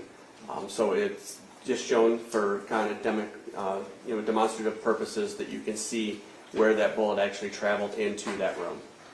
Okay, so this indicates to us that the gun was shot directly into room 247. That is correct, right through the door trim there. This is Exhibit 22. This is depicting classroom 244. What do we see here? Once again, a trajectory rod was inserted into the window portion. It got shattered, but it still stayed intact. But you can see the trajectory rod showing where the bullet passed through the window that was fired in room 244. This is Exhibit 12. It's room 224. What do we see here? You can see the room, the door to the room. There are 3 trajectory rods that were placed in it to show that there was 3 shots that were fired into room 224. This is Exhibit 10. This is also room 224 with the door open. That is correct. And you can see on the inside of the door, it's just the continuation of that trajectory rod to show, that those shots were fired into that room. Okay. And we have Ms. Darnell, Molly Darnell testified yesterday. This was her classroom. This is what you refer to in the window here. That is correct. Okay. And then the file cabinet. Yes, there was, I would say in the window is what we call a perforation. So one of the bullets passed through the door and then went through the window that was never found because it went out into the exterior of the school. There was what we call a ricochet that was found in the file cabinet, which is right there in the middle that the prosecutor is highlighting. There was also what we call another ricochet that hit the chair, the backing of the chair, and then eventually a fired bullet was found embedded in a book that was found on the bookshelf behind the teacher's desk. Okay, thank you. And that's room 224. This is Exhibit 23. This is classroom 223. We have a side-by-side view of this. What do we see here? Once again, this is showing how a bullet would have struck the door. This actual impression shows that the bullet hit something additional prior to hitting this door, so it's what we call a tumbling bullet.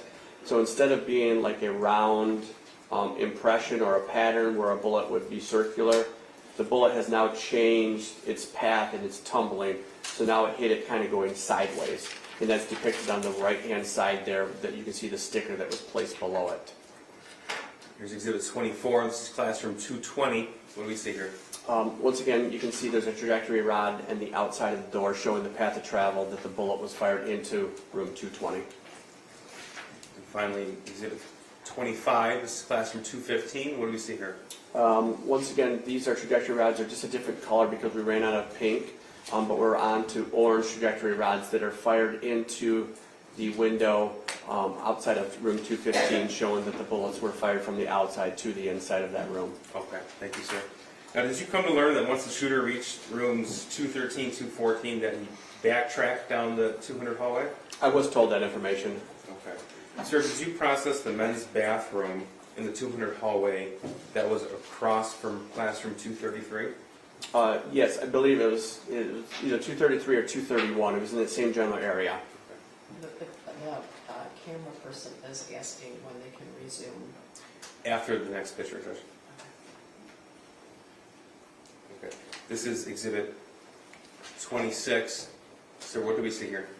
This is a photograph taken outside of that bathroom that we're talking of, outside or across from 231. You can start to see inside the bathroom there's a black backpack, along with there's I believe it's a live round or a cartridge as we call it, just found outside of the bathroom. And then you can start to see that there's a large pool of blood inside of that bathroom area. And this is just the entrance to the bathroom itself from the exterior of the hallway. Did you come to learn this is where Justin Schilling was killed? Yes, I was.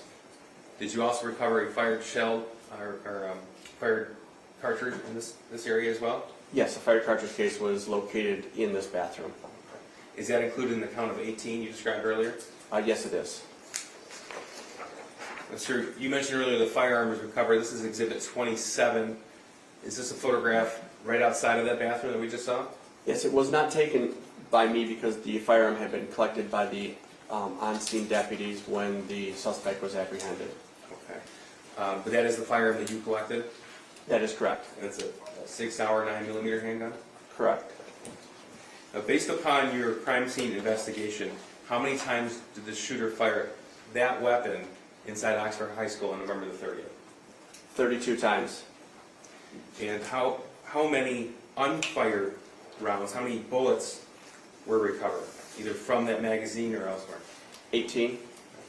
So a total of 50 rounds of 9mm ammunition was taken to Oxford High School? That is correct. Thank you. I have nothing further, Judge.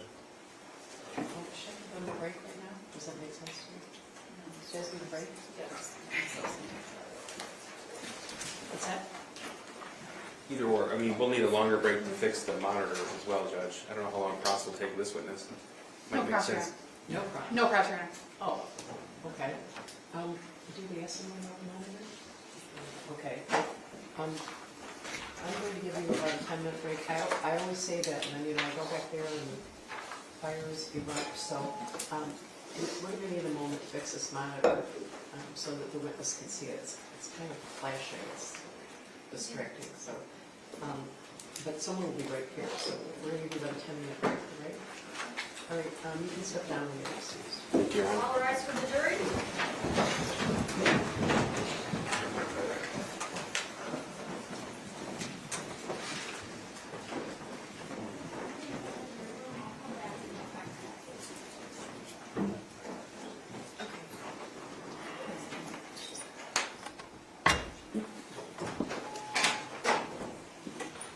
All right, you can take them down. You can be seated. Who's the next witness? Yeah, I can check.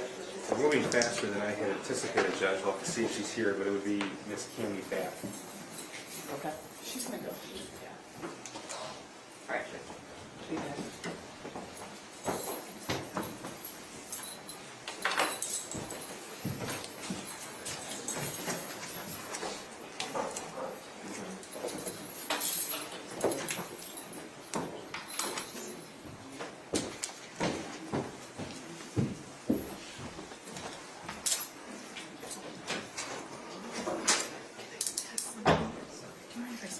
Yeah, she's fine.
guys? They replaced it. They just put a whole new one up.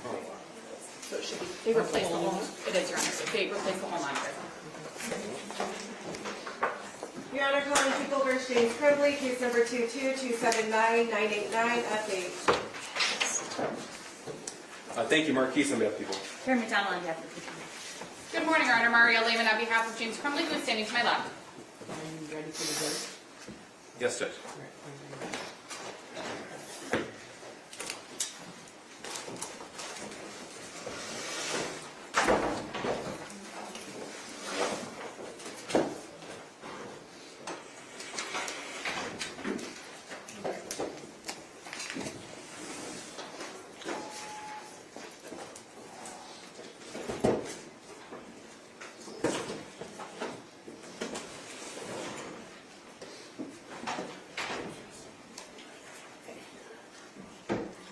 Oh, good.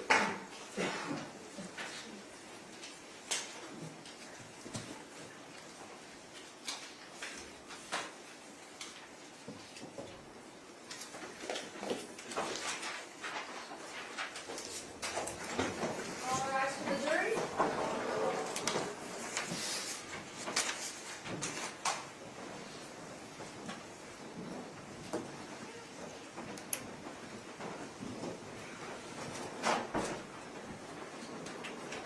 all right, you may be seated.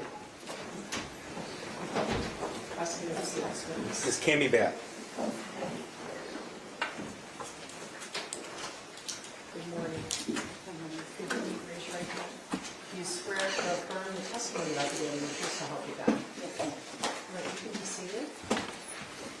And then would you state your name for the record and can you spell your first and last name?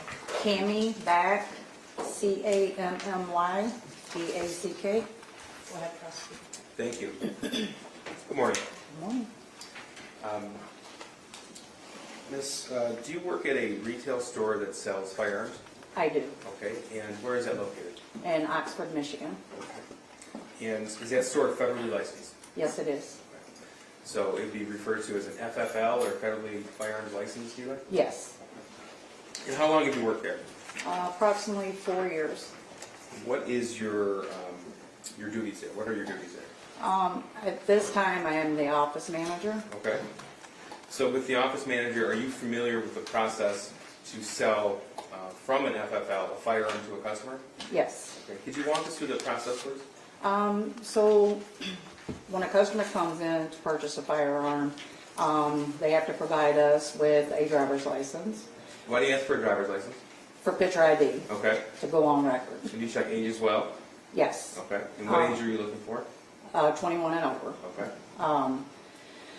Once I take that, I give the customer the 4473, which is the application. Thank you. Okay.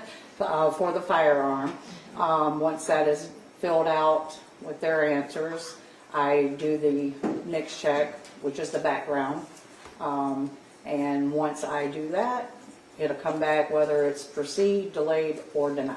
Okay, so if I understand this correctly, if someone were to walk into the store and say, I want to purchase this firearm, you would ask for picture ID, and then that person would fill out the application for the firearm? Yes, And that's what you refer to as the 4473? yes, Okay. And is that also referred to as a firearms transaction record? yes. Okay.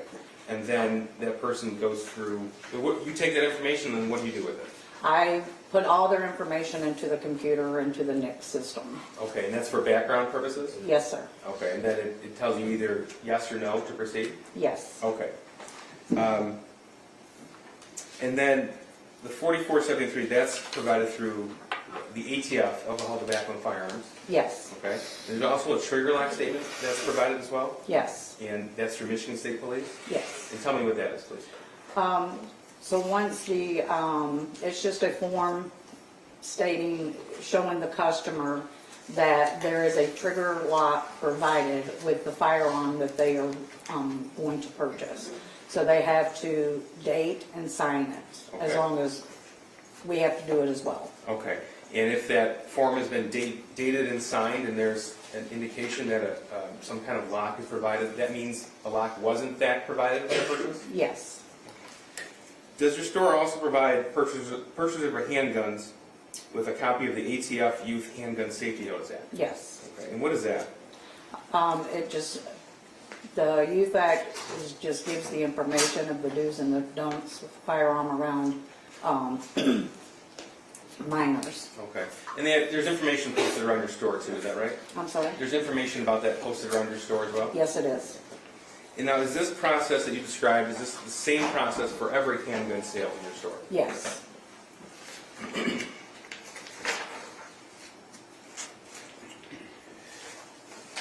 Now, have you sold a firearm to James Crumbley?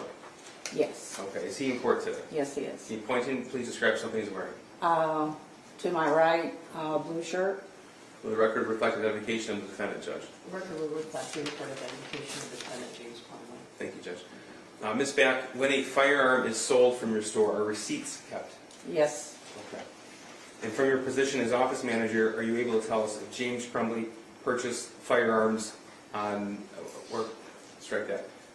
As an office manager, are you able to tell us every time that James Crumbley purchased a firearm from your store? Yes. Okay. I'd like to first direct your attention to June of 2021. Miss, you've seen receipts, pistol sales records, trigger lock statements, firearms transaction records of firearm sales from your store to James Crumbley, is that right? Yes. Okay. So I'm going to, these have been admitted. It's exhibits 29, 30, 31, 32, 33, 34, 35, and 36 for the record. Okay. And Ms. Beck, we'll go through those one by one. Sure. Okay.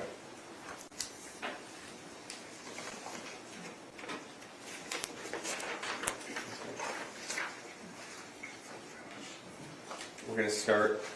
Can you see this, People's Exhibit 29? Yes. Okay. So what are we looking at right here? That is a sales receipt. Okay, and this is a receipt from the store that you work at as an office manager? Yes. Okay. And what does it indicate as far as what was sold? A Cobra Elite Classic. And what's the price for that? $169.95. Okay, so $169.95. Yes. And it indicates 22 LR. What's that? The ammo. Okay, so it's a 22 caliber Yeah. gun, Yes. and this is a 2-shot pistol. Is that right? Yes. Okay, so this, what's the date of this receipt? June 15th of 21. Okay. And we have at the top here, underneath the date, name James Robert Crumbley. Yes. Okay, so that indicates that James Robert Crumbley was in your store and paid $180.15. That's the price with tax for that handgun? Yes. Okay. This is Exhibit 30. What do we see here? This is a pistol sales record. Okay. And tell us, please, again, what is a pistol sales record? This is a record that you are given when you buy a pistol. He takes his copy that has to be dropped within 10 days of the purchase, and we keep a copy. What do you mean dropped? At their local sheriff's department, police department, whatever county they Okay. live in. Okay, so this has James Robert Crumbley's name on it. It has the serial number of the firearm, and as you said, Cobra Classic 22 caliber. It has the shot, it says 2, so that indicates 2-shot. Yes. Okay. And it has the barrel length on there as well. Yes. But it says purchase transfer date June 16th, 21. What is that? So, when Mr. Crumbley came in to purchase this firearm, he possibly got a delayed, it seems, and he had to pick up the firearm prior to him getting to proceed, which I'm assuming was the next day. Okay. When you say delay, what does that mean? That his background check is still under review. Okay. And that can happen from time to time? Yes. So he paid for the gun on the 15th, but picked up the gun on the 16th? Yes. This is People's Exhibit 33. This is what? This is sales receipt? Yes. Okay, and what's the date of this? June 16th, 21. Okay, and again, the name James Robert Crumbley? Yes. Okay. But what's this receipt for? It's a purchase of another firearm. Okay. And that says Caltech P1722LR, Yes, and the amount for that is it $299.95? yes. Okay, and then what else did he buy with that? He bought 2 boxes of ammo, Okay. And what was the price for each box of ammo? $14.95. Okay. And so he spent a grand total of $349.64 on June 16th? Yes, All right. So if he picked up the Classic on June 16th, and while he was in the store, or at some point that day, he also paid for this Caltech? yes. This is Exhibit 34, another pistol sales record. What is this of? This is the pistol sales records for the Caltech P17. Again, the purchase date here is 6/17/21. Okay, so what would that indicate to you then if he paid for it on the 16th, but he received possession of it on the 17th? That he is either delayed or his research was taking too long, so he chose to leave our store and come back at a later date or time that day to pick his gun up. Okay, so then you actually picked it up on the 17th then? Yes, Okay. Now, I'm going to direct attention now to November the 26th of 2021. On that day, do you recall selling a firearm to the defendant, Mr. Crumbley? yes, This is Exhibit 37 here. What is this? that is the 6-hour SP 2022 Okay. And sales receipt. this is dated November 26, 2021? Yes, Okay. And how much did the 6-hour cost? $489.95. Okay, so with tax, he paid a total of $519.35? Yes, All right. And what is the date of when he walked out of the store with that gun? 11/26/21. Okay, so on that day, he paid for it and walked out of it the same day. Yes, Now, on these pistol sales records, we also have a box here that indicates serial number. yes, Okay. To your knowledge, does every firearm have a unique serial number? yes, they do. Was the defendant with anyone when he made this purchase of the 6-hour 9mm? Yes. And tell me about that, please. Mr. Crumbley had another gentleman with him, a younger guy, and when I came out of the office, him and the gentleman, he was standing at the counter, the showcase. When we say gentleman, did you come to learn who that person was? Yes, his son. Okay. He was standing at the showcase, and his son was standing behind him. Okay. I approached a customer prior to Mr. Crumbley, and he directed me to go ahead and take care of Mr. Crumbley first, so I did. Mr. Crumbley asked to see the 6-hour, said he had had his eye on that for quite some time, and just because he is a familiar face to our store, I looked at him and said, you know the drill, I need your license. Took that, made copies while he was filling out his application. Okay. And once that was done, I ran him and through the NICS system for his background check. And once I finished that up, I told Mr. Crumbley, he was in research, that Chris, which is another employer, would be taking his cell over. Mr. Crumbley stated, I know it usually takes a while for my research. And him and his son walked away, went over to the holster wall. I don't recall any interaction with them once they walked away from the counter. Okay. So before you helped them, before the defendant pointed to the 9mm SIG, did he shop around at all, or did he just point to that gun? As I came out of the office, they were right at the showcase with that gun. Okay. That was the only one he picked out. Now, for this gun, the 6-hour, did he pay with cash or credit card? I did not finish the transaction, but through what I saw, observed from the office side of it. Sure. As your role as an office manager, were you able to tell us? Yes, it was Okay. cash, Okay. And how were you able to make that determination? through receipts. Okay.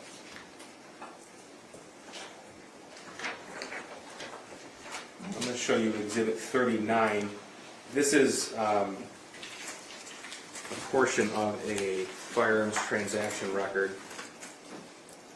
Zoomed in so you can see it. May I approach the witness? Sure. Ms. Beck, this is the, let me show this to you. This is the 3-page document. What have I just handed you?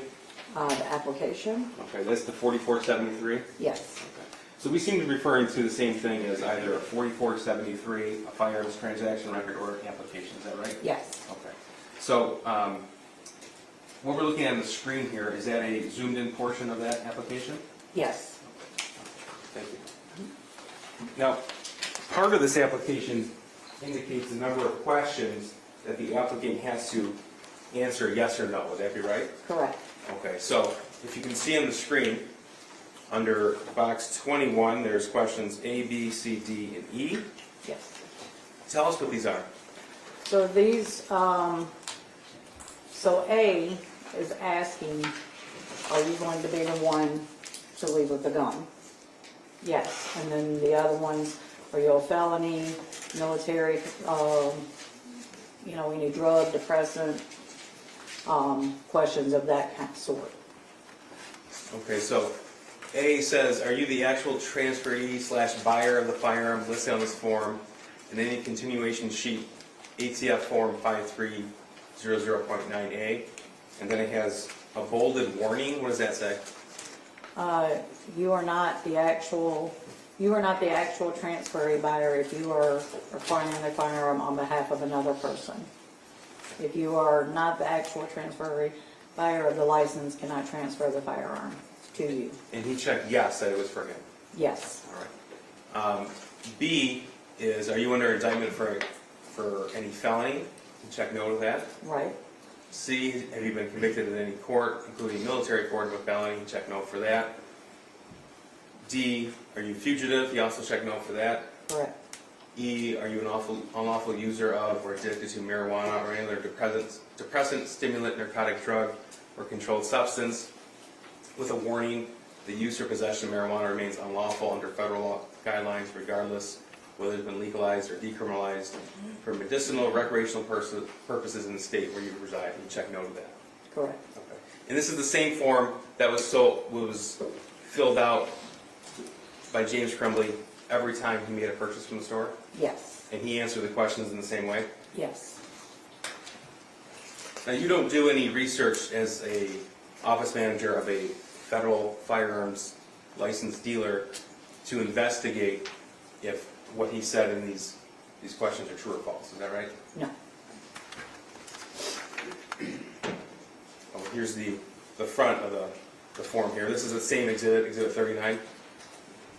yes, Okay.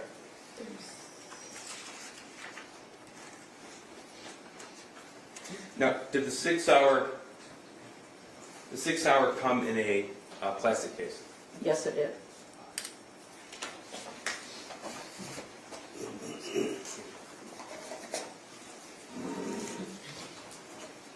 And this case itself does not have a locking mechanism, is that correct? The case, no, Okay.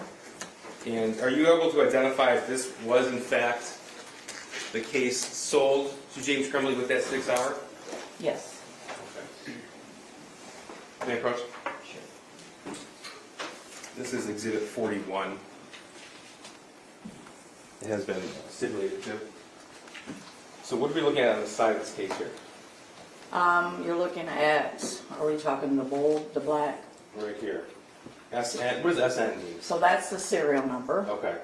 which is written in box 3 on the application. Okay.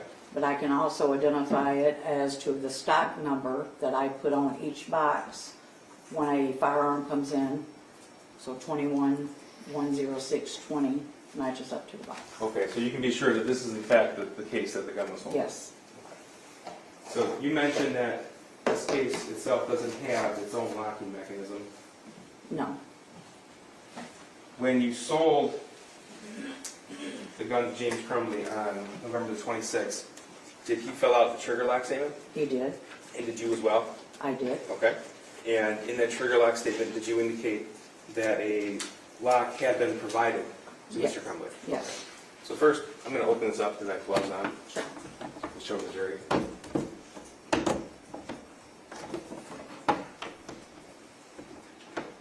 In this case, it's provided, it has an insignia SIG on it. Yes. So this is provided by Sig Sauer, the manufacturer of the gun? Yes. Okay.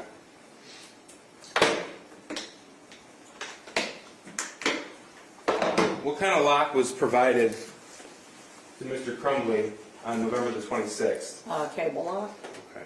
And was that cable lock in fact provided to your store from Sig Sauer? Yes.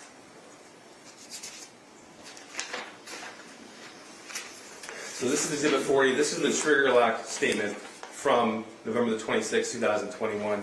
And this indicates that you did in fact provide him with that? Yes. Okay. And it says, or a gun case or storage container that can be secured to prevent unauthorized access. So this doesn't have a locking mechanism on it, correct? It does not. Okay. So I want to show you now Exhibit 97.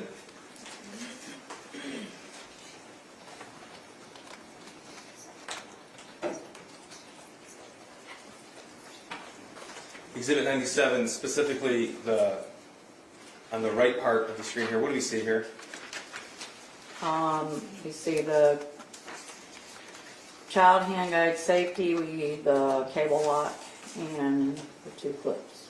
And when you say the cable lock, was this cable lock and that pamphlet provided with James Crumbley when he bought the 6 Sauer on November the 26th? Yes. Okay.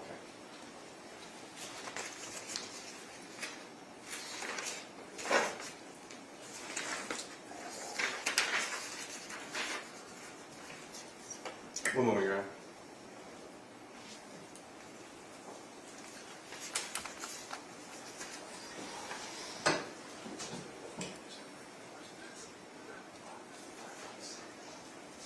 Oh, thank you.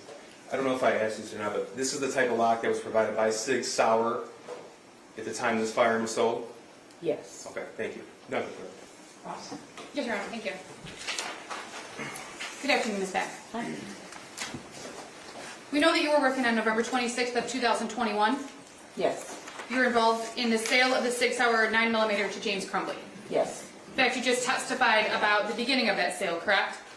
Yes. That you came out of the office, Yes. that you approached a different customer, Yes. then you approached Mr. Crumbley, Yes. who was standing at the counter. Yes. You testified that Mr. Crumbley knew which firearm he wanted. Yes. You recall that you had some conversation with Mr. Crumbley, I did not have a conversation with him. standing at the counter. I approached him and asked if he needed help. And did you converse with him? Did you talk with him at all? No, I did not. You asked Mr. Crumbley which firearm he wanted to purchase? Or if he I asked- wanted to see anything? I asked if he needed help, and he said, yes, I want to see that. And he indicated that, you indicated that you recognized Mr. Crumbley from prior purchases, correct? Yes. So you knew he'd been to the store before. Right. He knew which handgun he wanted, and he indicated to you that it was based on prior visits, if you recall. No. He said he had his eye on that gun for a while, so that means he could have been in the shop looking at it, could have been online looking at it. I don't know, I didn't inquire that. You testified previously in this case? Yes. Specifically, you testified on February 24th of 2022. Yes. Do you recall your testimony on that day? Yes. Would it help to refresh your recollection to know exactly what you testified on that day as it relates to this question? Sure. Page 94. Lines 3 through 6. May I approach, Your Honor? Thank you. You can review the highlighted lines. You can look before and after if you'd like as well, and just look up when you're done reviewing it, please. Is this what I'm saying? Correct.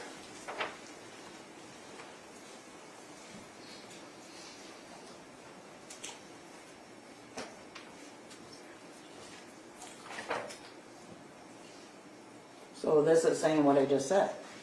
May I approach? Sure. Thank you. And the question was, you do recall, however, that he was very clear that he wanted one handgun based on his prior visits to the store. Your answer was yes.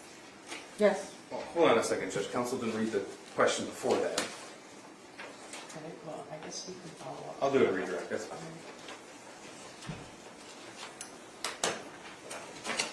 There was also some discussion, if you recall, you testified that Mr. Crumbley said, you testified on February 24th of 2022 that Mr. Crumbley said he'd had his eye on that firearm for a few days, if you recall. He didn't say a few days, he said quite some time. Your testimony was that he said that he had his eye on it for a few days, if you recall that testimony. Which page, Council? Yes, page 88, Thank you. specifically lines 3 through 4. Thank you.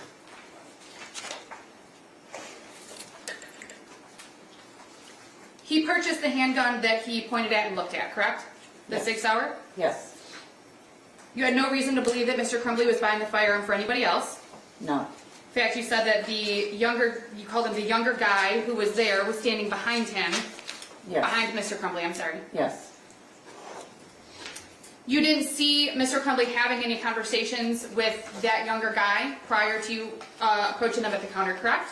no, At some point, you handed the sale off to, I think you said Chris. yes, If you recall, you didn't see any conversations between Mr. Crumbley and that younger guy about the purchase of that firearm after you handed off the sale, I correct? did not. You didn't hear Mr. Crumbley say anything to the individual that he was standing with about buying the handgun for him? No, And we identified, you later learned that the individual with him was his son. yes, You didn't hear or see his son say anything to Mr. Crumbley about, that's the one I want. no, In fact, you saw no exchange between them whatsoever. none, You testified that provided with the sale of firearms at your store is also an ATF handgun notice, correct? yes, And in that ATF handgun notice, are you familiar with that pamphlet, the safety notice? yes, We can see it in the picture, correct? yes, You've reviewed that previously? Not Yes. necessarily in connection with Yes. this case, but as yes, part of your employment? yes, And in general, it's unlawful for a minor to possess a firearm, is that correct? yes, There are certain circumstances where it is not unlawful, correct? correct, And specifically 18 USC 922X sub 3 sub A sub I, which is in that pamphlet, says that a minor can temporarily possess a handgun under certain conditions. Do you know Judge, I'm that? just going to object to the form of the question to this witness. We do have a special agent from the ATF testifying later in this trial. I don't think this witness is equipped to testify to the content of the pamphlet, only that it was actually given.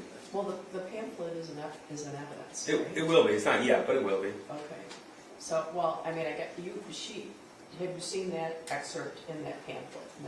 I mean, not all the numbers, I mean, I couldn't recall all the, I mean, asking Ms. Beck to recall the specific site from the United States Code is a little bit difficult for her.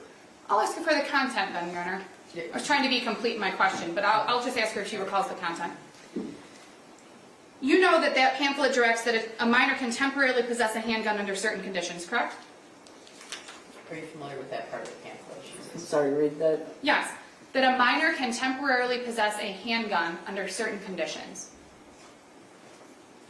yes, Included in that is target practice, correct? yes, To your knowledge, and this is just your knowledge, I'm not asking you about anything that you may know about anything after they left the store, but while they were in the store, to your knowledge, you never saw Mr. Crumbley allow his son to possess that Sig Sauer without his permission no, or his supervision. no, Based on your knowledge of the law, and this is just your knowledge of the law, it is not illegal for Mr. Crumbley to allow his son to use that Sig Sauer or any handgun at a shooting range. no, Or for Mr. Crumbley's son to handle the firearm while at home if Mr. Crumbley is supervising him. As an object to the form of the question, she's talking about, that's two different things. Yeah, well, you can't ask her if it's legal or illegal, but you can ask her if she's familiar with what was in the pamphlet. If that's in the pamphlet, she's familiar with it, she can testify. Correct, Your Honor. That was a continued question of based on your knowledge of the law. I'm asking her about her knowledge. Okay, now I'm going to object to the relevance, Judge. She's an office manager for the store that sold the firearm. Asking her what her knowledge of the law is not appropriate, Judge. It's an improper question. Well, yeah, why does her knowledge of that law, why is that relevant? Your Honor, I would think that as somebody who's an office manager of a firearms store, that she would have knowledge of firearms laws. Okay, but she might, but why is it relevant to these proceedings? I think you have an ATF guy, right? I can ask him as well, Judge. Okay. Yeah, her knowledge of the pamphlet, because she reviewed it and gave it to Mr. Crumbley, would be relevant, but I don't think her knowledge of the law is relevant to these proceedings. Thank you, Judge. Regarding the trigger lock statement, that was, which exhibit was that? You had a few of them, but we'll look at Exhibit 40.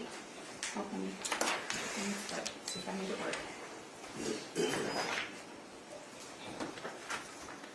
Exhibit 40 is the trigger lock statement. This was the one specifically from November 26th of 2021, correct? Yes. The trigger lock statement simply, in bold, right above purchaser dealer, in bold, that statement indicates that signing of that form just shows that that sale was done in compliance with the law, correct? Yes. That a cable lock or a locking box or a storage box was provided, correct? Yes. There's nothing on there that's an acknowledgement that the purchaser is going to use the cable lock, correct? Correct. There's nothing directing that the purchaser has to use the cable lock, is that correct? Correct. There's nothing on that form indicating that you are required to do anything as the dealer other than provide the cable lock, the trigger lock, or the case, correct? Correct. In fact, in November of 2021, there were no laws governing whether somebody had to use a cable lock or a case or a safe or anything like that, if you know. Judge, relevance. There's no relevance to this proceeding. Response? If she knows, Your Honor. But it's not just personal knowledge, it's relevance. Are you asking her if she knew of any law? Correct, Your Honor. Okay, well, I do know. Are you familiar with anything like that? No, ma'am. She doesn't know. Thank you. Exhibit 36, which is the firearm transaction record. I believe this was for the Caltech. You indicated on direct examination that Mr. Crumbley did not receive the firearm the same day that he purchased the firearm, the Caltech. Correct. And this is the firearm transaction record. This is page 2 of that form, correct? Yes. And you indicated on direct that you didn't know if it was delayed or if there was some other reason. It could have just been taking a long time with the federal government. Is that accurate? Yes. Now, if the sale was delayed, there would be a box checked on this page 2, correct? Yes. In fact, it would be toward here, toward the bottom, where in 27C, correct? Yes. And this says proceed. Yes. So that sale was not delayed by the federal government, other than maybe it was just taking a long time. Is that fair? Yes. I want to go back to the purchase of the Sig Sauer 9mm. Exhibit 37 is the receipt. And I will put it up on the screen for you.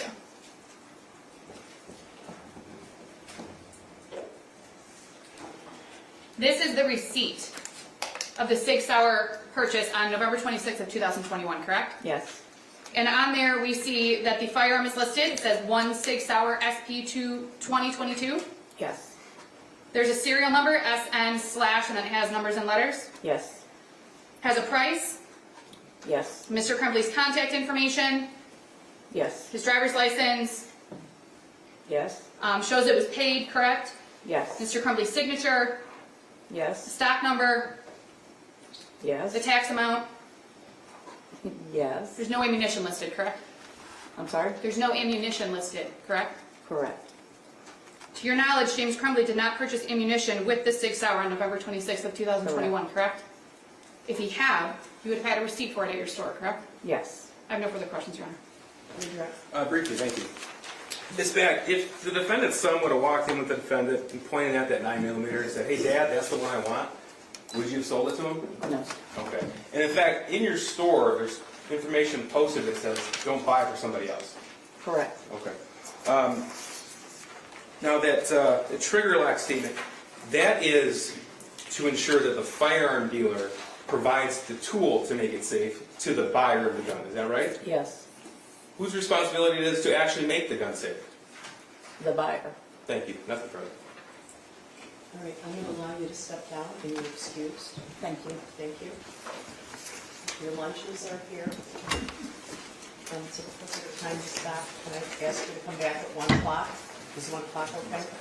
Enough time? All right, please do not discuss the case with each other or anyone else. Be careful who you come into contact with in the courthouse. Don't look at any kind of media, social media, newspapers. Don't do any research. Don't text or Google about the case. All right? All right, we'll see you back at 1 o'clock. All rise for the jury.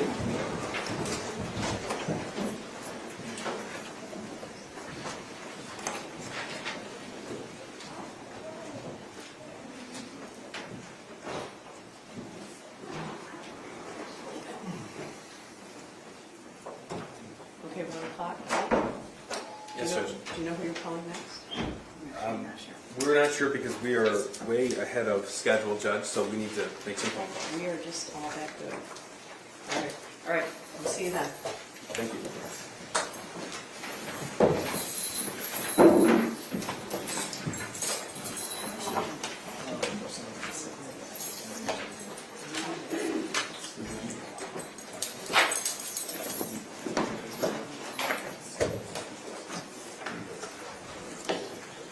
We might as well take it.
Calling People versus James Crumbley, case number 22279-989-FH. Thank you, Mark. Case on behalf of people. Karen McDonald on behalf of people. Good afternoon, Your Honor. Marielle Lehman on behalf of James Crumbley, who is standing to my left. Ready for the jury? Yes, sir. Who's the next witness? Yeah, you told me that. Detective Joe Bryan.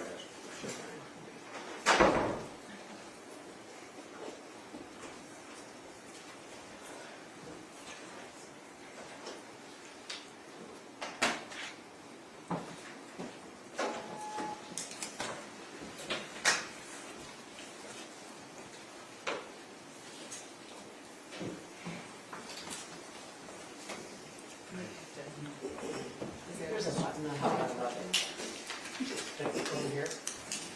On this side. Well, that's the light.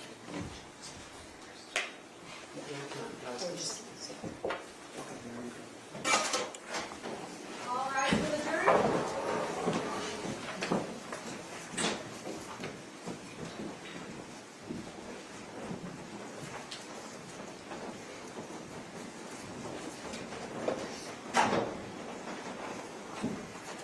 All right, you may be seated. And next witness, question. Detective Sergeant Joe Bryan, Judge.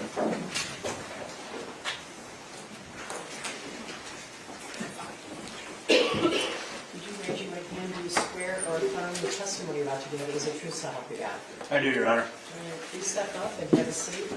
And could you state your name for the record and spell your first and last name, please? Joe Bryan, Joebrian, Go ahead. Sir, where do you work? the Oakland County Sheriff's Office, And how long have you worked with the Sheriff's Office? 29 years. Okay. So tell me, sir, what do you currently do there? I'm assigned to the Special Investigations Unit as a detective sergeant. And what does the Special Investigation Unit in the Sheriff's Office do? We handle major crimes, internal affairs, officer-involved shootings, anything major, we usually have our hands into it. Okay. And that's run by Lieutenant Timothy Willis at the Yes. Constable here? Yes, sir. How long have you been assigned to the Special Investigative Unit? Since 2011. And prior to that, where did you work? I was the detective sergeant in charge of our computer crimes unit for almost 8 years. Prior to that, worked the jail, the road, general investigations on the road. Okay. So all told, you said 29 years of law enforcement experience? Yes, sir.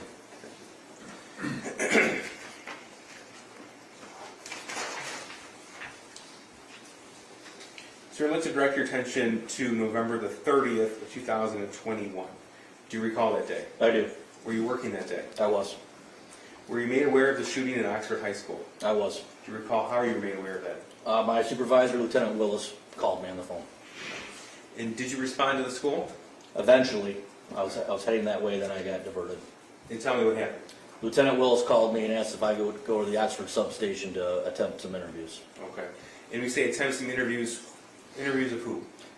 The shooter, the responsible. Okay, so the shooter was arrested at the Oxford High School on November the 30th and taken to where? The Oxford substation. Okay, so we say substation, so the sheriff's office being a rather large organization, there's different police stations of the sheriff's office within Oakland County? Correct. Every township that contracts with us, we have a substation, like a mini police station at each contracted area, each township. Okay, and when you say Oxford substation, that's what we're referring to? Yes, sir. Okay. So you were made aware that the shooter was transported to that location? Correct. And you were sent there to do what? Attempt to interview him. Okay.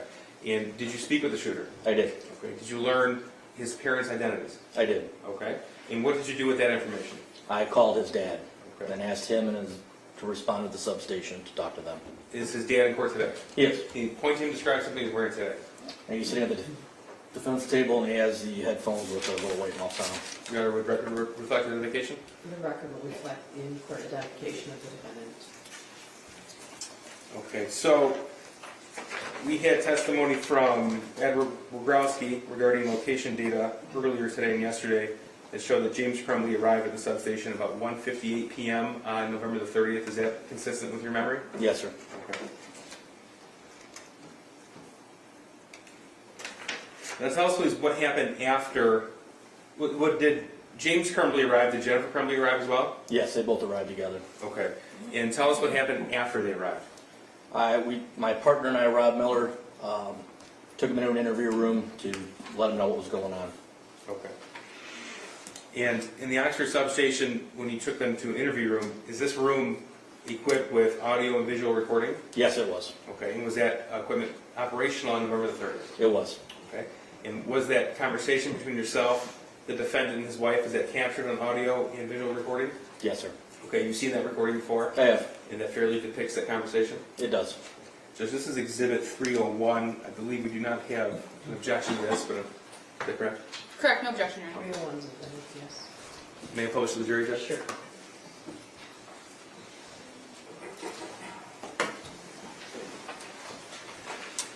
So as we wait for the...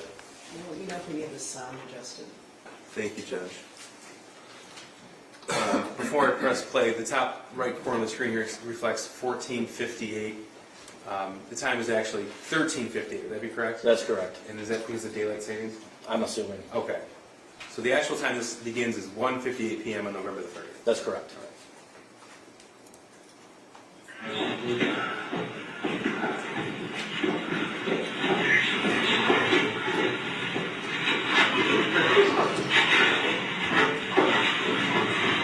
So before you start, just identify everybody who you see here.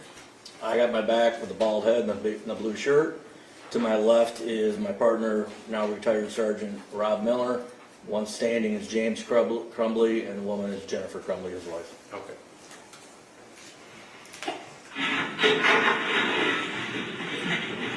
We have Ethan with us. Obviously, we don't know all what happened yet, there is a lot going. It's our understanding he wasn't involved in a school shooting. He was the one who did everything.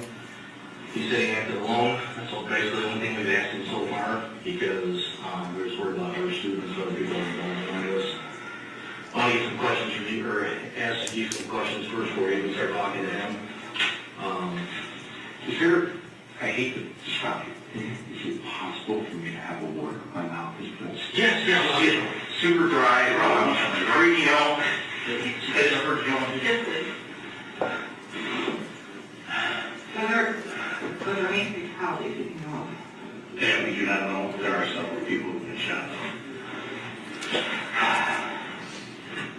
This is my partner gets back. We'll get into it with you a little bit. But we really need to talk to him. Of course, we can't do that without you guys.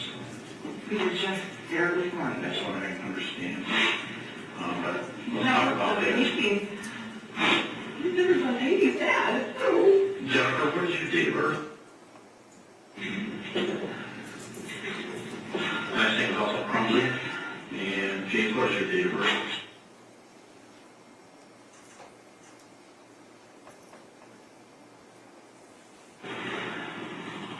Thank you. Just going to pause it for a second, just for where it was redacted because personal information was being discussed? That's correct. Okay. Personal identifying information, I should say. Yes, sir.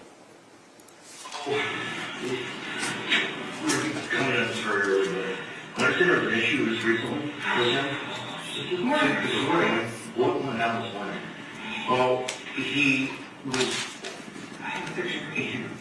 writing, yes, serving the picture. He was doodling on a test. For a practice test. Do you think we should probably get a lawyer? That's up to you. I think we probably should get a lawyer. I think we can speak I know. to the house. And Just, we'll answer these. And here's our perspective right now. This thing is still very, very fresh. right. Our people are still on their way to the hospital and such. We need to know what his state of mind is. Is there explosive devices anywhere? Is there other guns anywhere? Do you hide guns, ammunition, explosive devices? Are there any other victims? We need to know these things quite rapidly. Okay. I was in town. I saw all you guys go to, I don't care about it. When I see 5, I start concerned. I headed to the high school, obviously couldn't get to the high school, turned into the Meyer parking lot, and I saw all these kids standing outside. I'm trying to call my son, make sure he's okay, and He texted me and he loved me. he texted you that. And somebody said that there was an active shooter. 35 minutes before he told me what I was with. Freaked out I went because down of to the school. the situation. He was drawing that on the paper and the counselor called it down. So you can't make a picture. I don't know. What did the text say?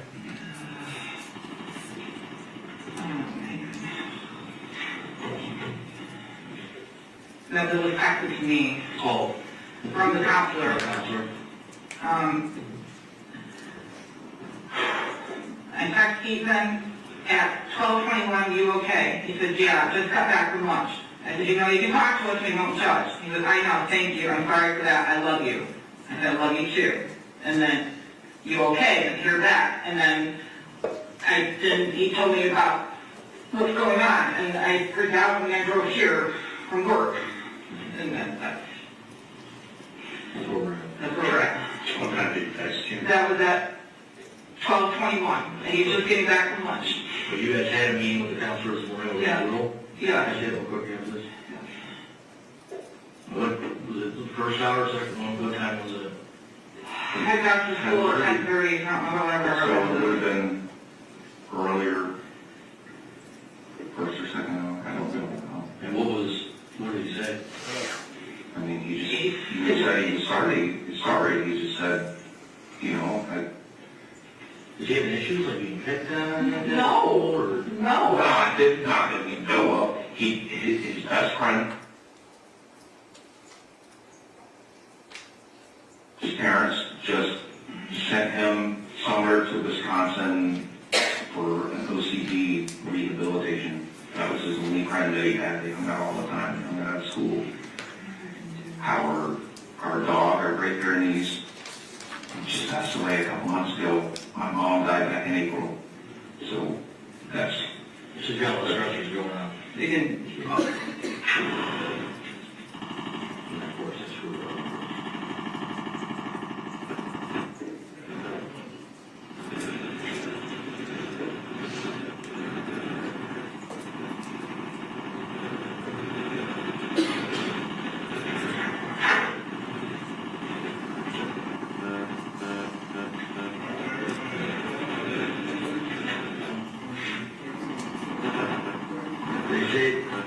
You guys go over this with them, like, where it's at with the rules? Anybody ask them, what the... No, the counselor just. The counselor just said, you know, there's no... I honestly didn't even think about that, but. I mean, it's Ethan, Ethan's he's a perfect kid, he doesn't do anything, he doesn't get in trouble at school, he doesn't, Is that how? As your gun? What kind of gun is it? It's a 6-liter 9mm. Where was it gonna have? It was hidden in our arm, in the case. And the bullets were hidden in a completely different spot. Underneath some jeans.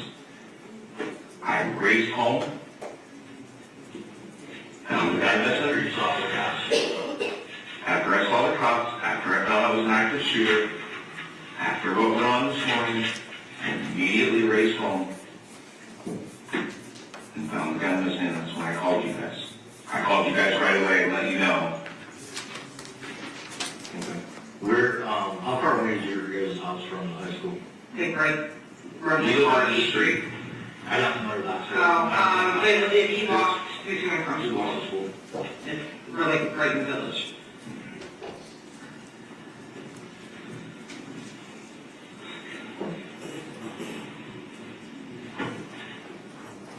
So what we'd like to do, is talk to your son. And obviously you mentioned with our lawyer. He is totally entitled to one.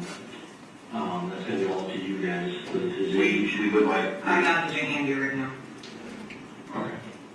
Andy, okay. Can Andy handle... Andy can get me somebody. We would like a lawyer present for any question from here on out. Okay. And no disrespect to you guys.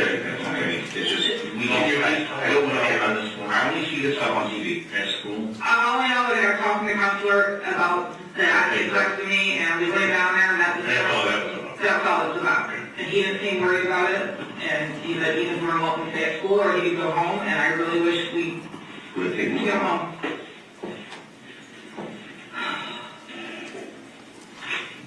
Is there some help here? For the time being, that we,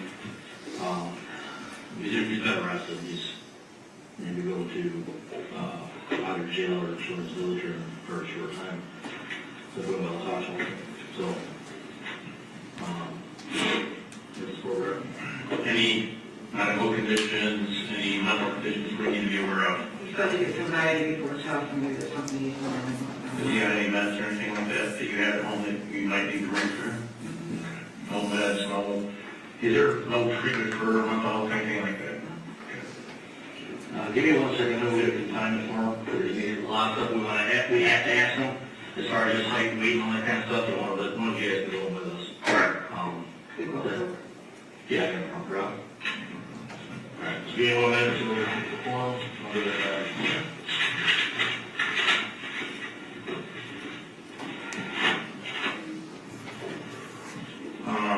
Here. Oh yeah. Let me sure yourself the same.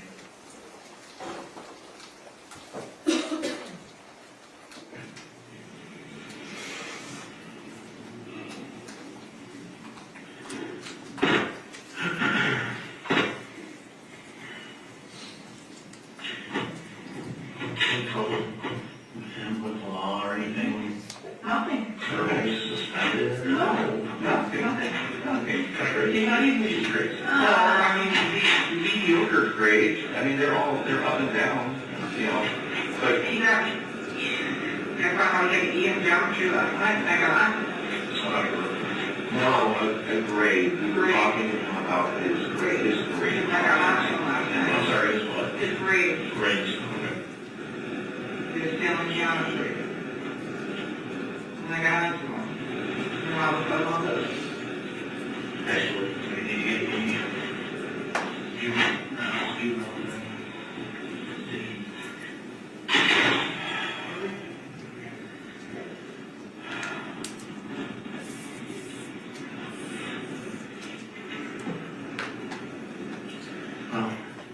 he's going to be safe, okay? He's not hurt at all. I think it's going to get worse for us, but at this point right now, it's all pretty fresh. We don't know. Say how many people are hurt. Anybody's died. We don't know. At this point.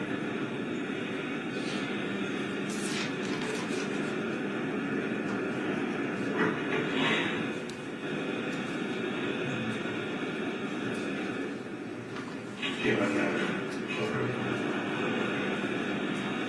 Family members we should check in, and family members that we may be concerned about, is he angry at any family members that you want to hurt? We have a family that live here. Well, I mean, she's got an uncle that he was just honest. He's going to school. He apologized about last night. We talked about his grades. I told him, like, listen, this is not your job.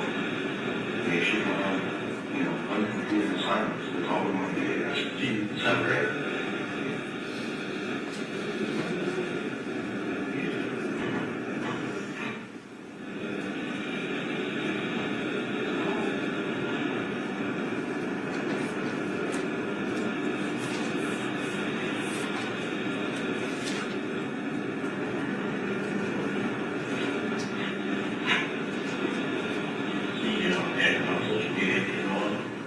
Not Facebook, Instagram. Yes, something. No.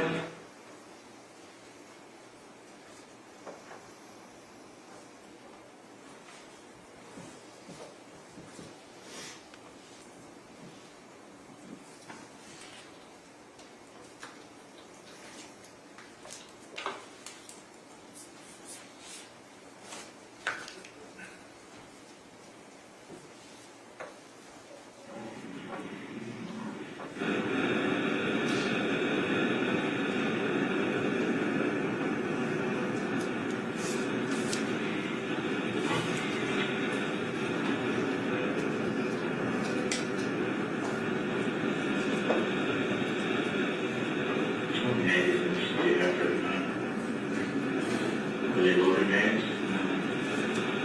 They were empty when you scored. They were empty, the gun was empty, and the bullets were in a completely different place. How many rounds did you have? I don't know. No. You guys bought them when you went to the shooting? He bought 200. I thought it was just a box of them. Oh, I don't know. No, you didn't. I don't remember. He didn't. I don't remember. It wasn't an exorbitant amount of money, because you would have known.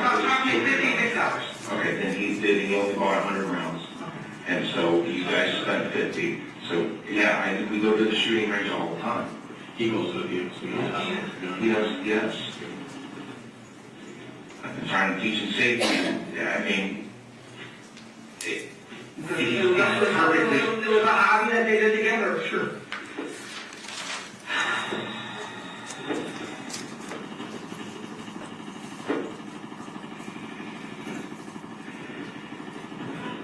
Still not gonna really leave anything on there. He's a juvenile, they won't do that. Hmm? No, they will not. He's a juvenile, they won't release his money.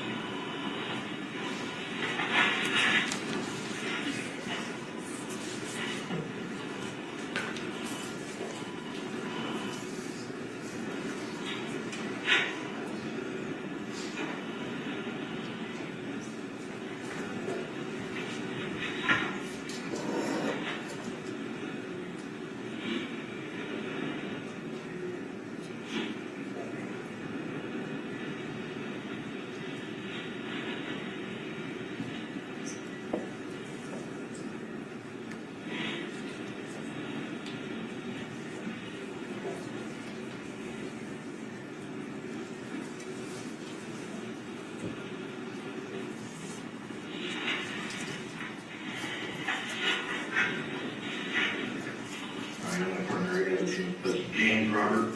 Is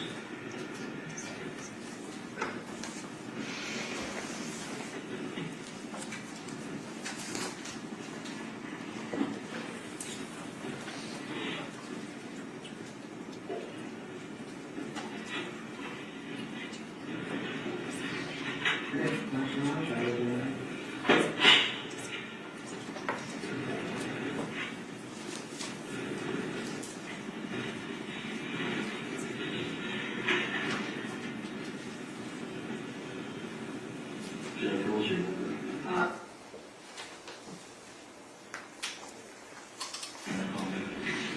I tried calling him and telling him those emergencies tomorrow right now. They don't. Jennifer Lenny? Okay.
He told you that he had been in town, correct? Yes, That he saw the police cars? Yes. Many police cars.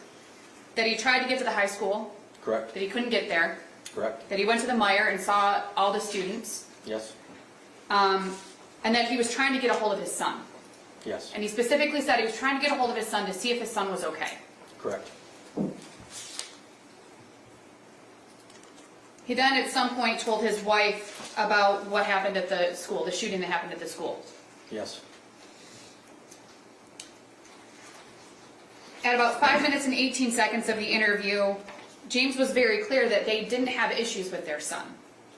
yes. That he didn't believe that they had been having issues with their son. Is that fair to That's what he say? said, yes, ma'am. He talked about the fact that his friend had been sent away. Yes, And let me clarify. James talked about the fact that his son's friend had been sent away. yes, I know what you're saying. Okay. And that their dog died. Yes, James's mother passed away that April. yes, At 6 minutes and 24 seconds, you were looking at the math homework on Jennifer Crumbley's phone, and I believe it was you that said, did anyone ask him about this? I believe specifically the bullet holes. Correct. That's what you're referring to? Yes, I am. Yes. And I was going to say that. And I was going to say Oh. specifically the bullet holes, or what appear to be bullet holes, on the figure that's drawn on the math homework. Yes, ma'am. And Jennifer responded no. Right. And then she kind of talked about the counselor, and there was a brief discussion about the counselor, and you wouldn't know what happened with the counselor, correct? I do not. Okay. At 6 minutes and 35 seconds, there was a statement that their son was a perfect kid. Yes, In their eyes, he was a perfect kid. that's what they said. At 6 minutes and 45 seconds, James told you that he had a 6-hour handgun. Yes, That was, at 6 minutes and 50 seconds, he said that it was hidden in an armoire in a case. correct. At 6 minutes and 58 seconds, and these are approximate timestamps, so I'm not holding you to them, I Detective. really appreciate it. 6 minutes and 58 seconds, that the bullets were hidden in a different spot under jeans, he says. Yes, ma'am.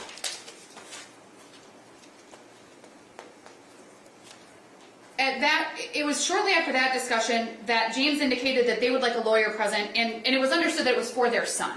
That's what my interpretation of what he said was, At yes. least see that in the video. You in fact advised his son later in the video that that James and his wife want to hire retain an attorney for their son. Yes, Okay. And James continued to talk to you. he did. Jennifer explained that at the school advised that their son could stay at school or go home, but that they both indicated they wish they would have taken him home that day. If you recall. I don't recall. I remember her saying it. I don't remember. There was over talking. And we saw that. There was over talking a couple Yes. of times. James told you that he didn't have any trouble with his son, correct? Correct. In fact, you or your partner asked that. Have you ever had any trouble with him? Has he ever gotten in trouble? And James said no. He had mediocre grades, right? Yes. They were up and down.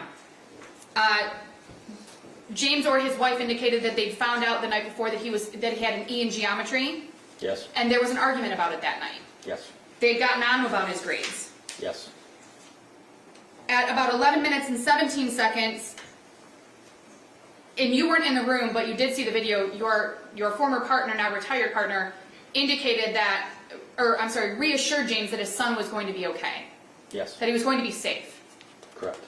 Obviously, you can see from that conversation that James was concerned about his son, Yes, he was. and the safety of his son, and the well-being of his son. Correct. Your now retired partner also said that it was going to get worse before it got better. Yes. Meaning the situation that they were discussing on November 30th at approximately 2:58 p.m. Correct. 1:58 p.m. Thank you. Yep. At about 12 minutes and 5 seconds of the video, James indicates that his son was just fine that morning, Yes. that he had talked to him, Yes. that they had talked about the grades issue, Correct. that James told his son, we just want you to try. Correct. There was no indication that James had any concern about his son's well-being that morning, that he hadn't exhibited any signs that there was anything wrong. In fact, he had spoken with him and reassured him, correct? That's what he told us, yes. I wasn't Right. there, obviously. And you weren't there for the conversation, but in the moment during this interview, that was your understanding, that there Yes. had been this conversation, that there were no concerns based on that conversation. Correct. At about 12 minutes and 48 seconds, either you or your partner asked if James's son was active on social media, and he said no. Correct. Yes, they, like on Facebook, but she jumped in and said Instagram, I think. Correct. So James's wife was aware that their son was active on social media or Instagram, but James clearly was not aware of that. I don't remember. Okay.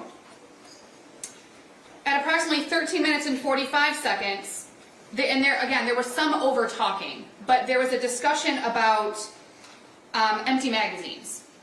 Yes. And specifically, either yourself or your partner asked if there were, how many magazines there were in the house. Yes. And the magazines were referring to the magazines that go into the firearm. That's correct. Which is what holds the bullets. Yes, ma'am. And James indicated that there were 3 magazines, Yes. that they were all empty, Yes. that they were stored empty, Yes. that the gun was stored empty, Correct. that the ammunition was stored separately. Yes. And then there was additional conversation between James and his wife about ammunition. Yes. There was a question about how much ammunition was in the house. That's correct. And at about 13 minutes and 54 seconds, James indicates to his wife, you bought the ammunition when you guys went to the shooting range. Yes. And you understood that to mean that James's wife and their son bought ammunition when they went to the shooting range at some date prior to November 30th. Well, hold on a second, Judge. The video and the statements of James Crumbley and Jennifer Crumbley speak for themselves. His impression of what their statements are, that's an improper question. That's why we'll have a transcript from it. Yeah, that would cause him to speculate his impression of what they said. Is that true? What they Well, meant. What he understood, the statement, you bought them when you went to the gun range, what that meant. I mean, I think it's pretty clear, but I can move on. It's the video. It's a video, Judge. There was, Jennifer Crumbley also indicated that going to the gun range was a hobby that James and his son did together. Yes. At about 17 minutes and 32 seconds, James and his wife, yourself, and your partner leave that first interview room, and this is, and walk into the second interview room where their son is handcuffed to the wall. Yes. You advised their son that James and his wife wanted to retain him an attorney. At 19 minutes, it was a fairly short interaction from what we can see on the video, correct? Extremely. And at 19 minutes and 2 seconds, as James and his wife are leaving, James repeatedly tells his son that he loves him. Yes, he does. And he says it over and over. I think I counted 4 or 5 times.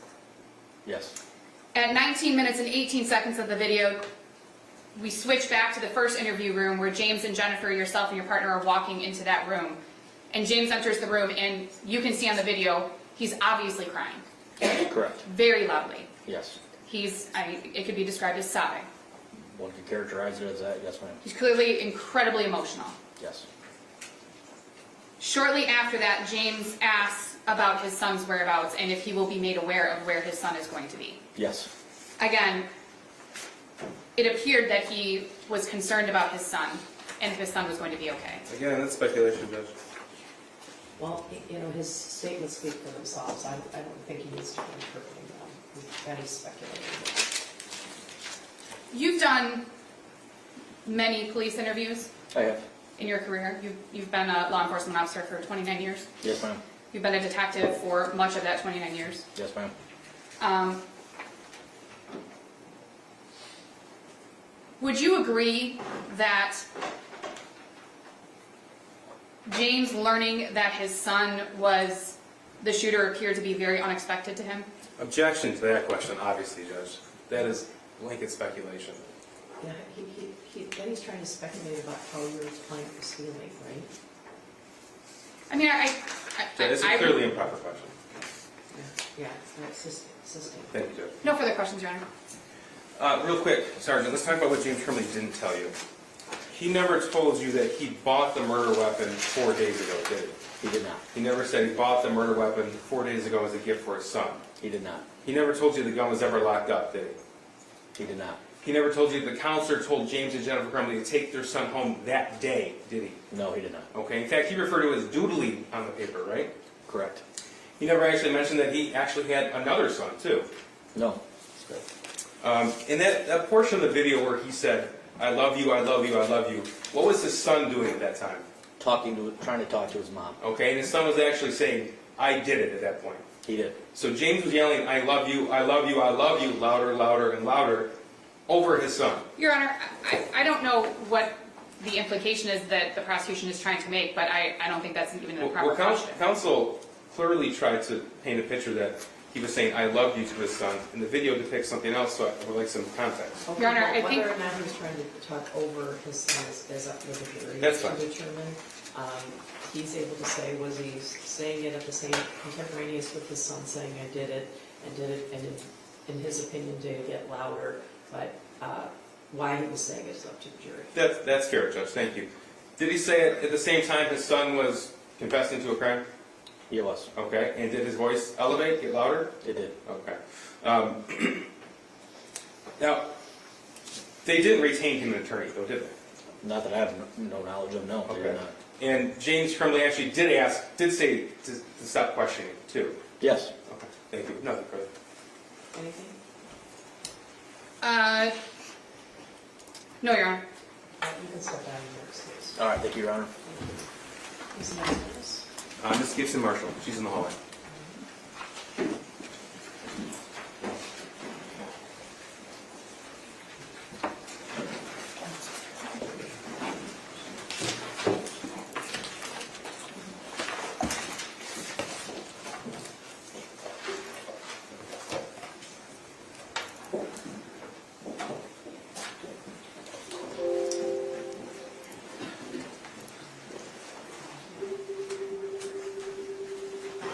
Good afternoon.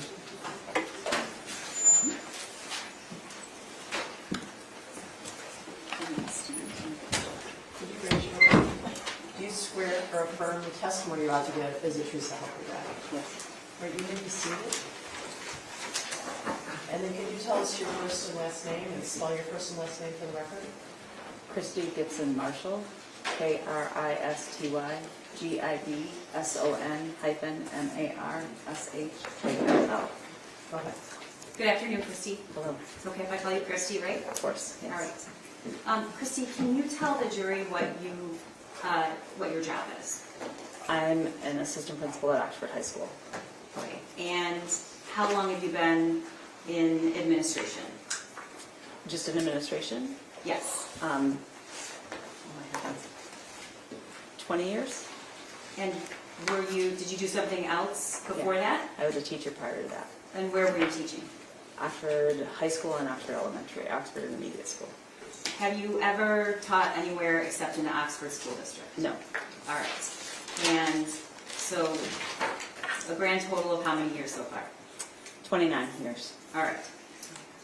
Christy, in all of those 29 years, had you ever experienced an active shooter situation No. until November 30th? Correct. You had not? No, I have not. Okay. What kind of training had you received in an active shooting situation before November 30th? We have our ALICE training, which is alert, lockdown, inform, communicate, evacuate. Okay, and about how many years have you received that training?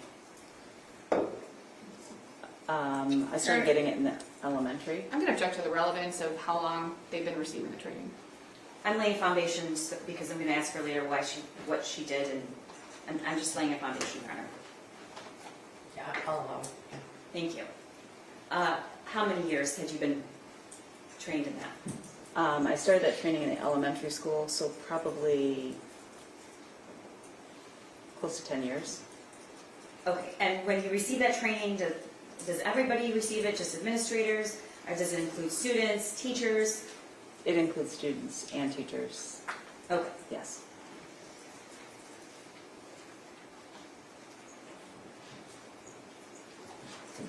Do you know the student that was the shooter on November 30th? I do. Okay, we refer to him as the shooter.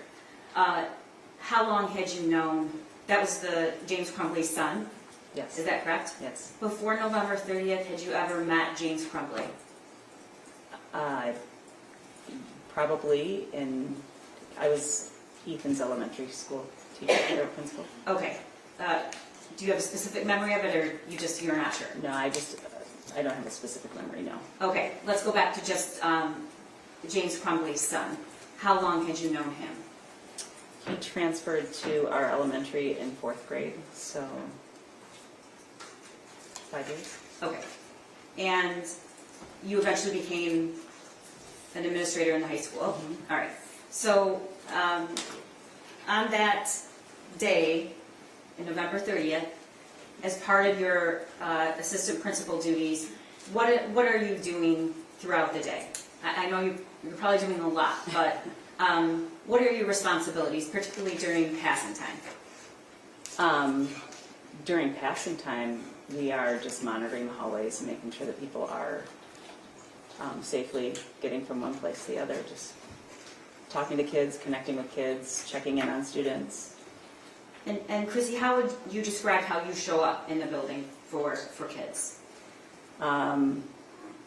My goal is to connect with students. Students make the day. Like, they just bring so much fun and life to our building. So connecting with the kids and checking on them and making sure they're doing good, and just connecting them to each other, and that's where our community is built, is within our schools, is that young age.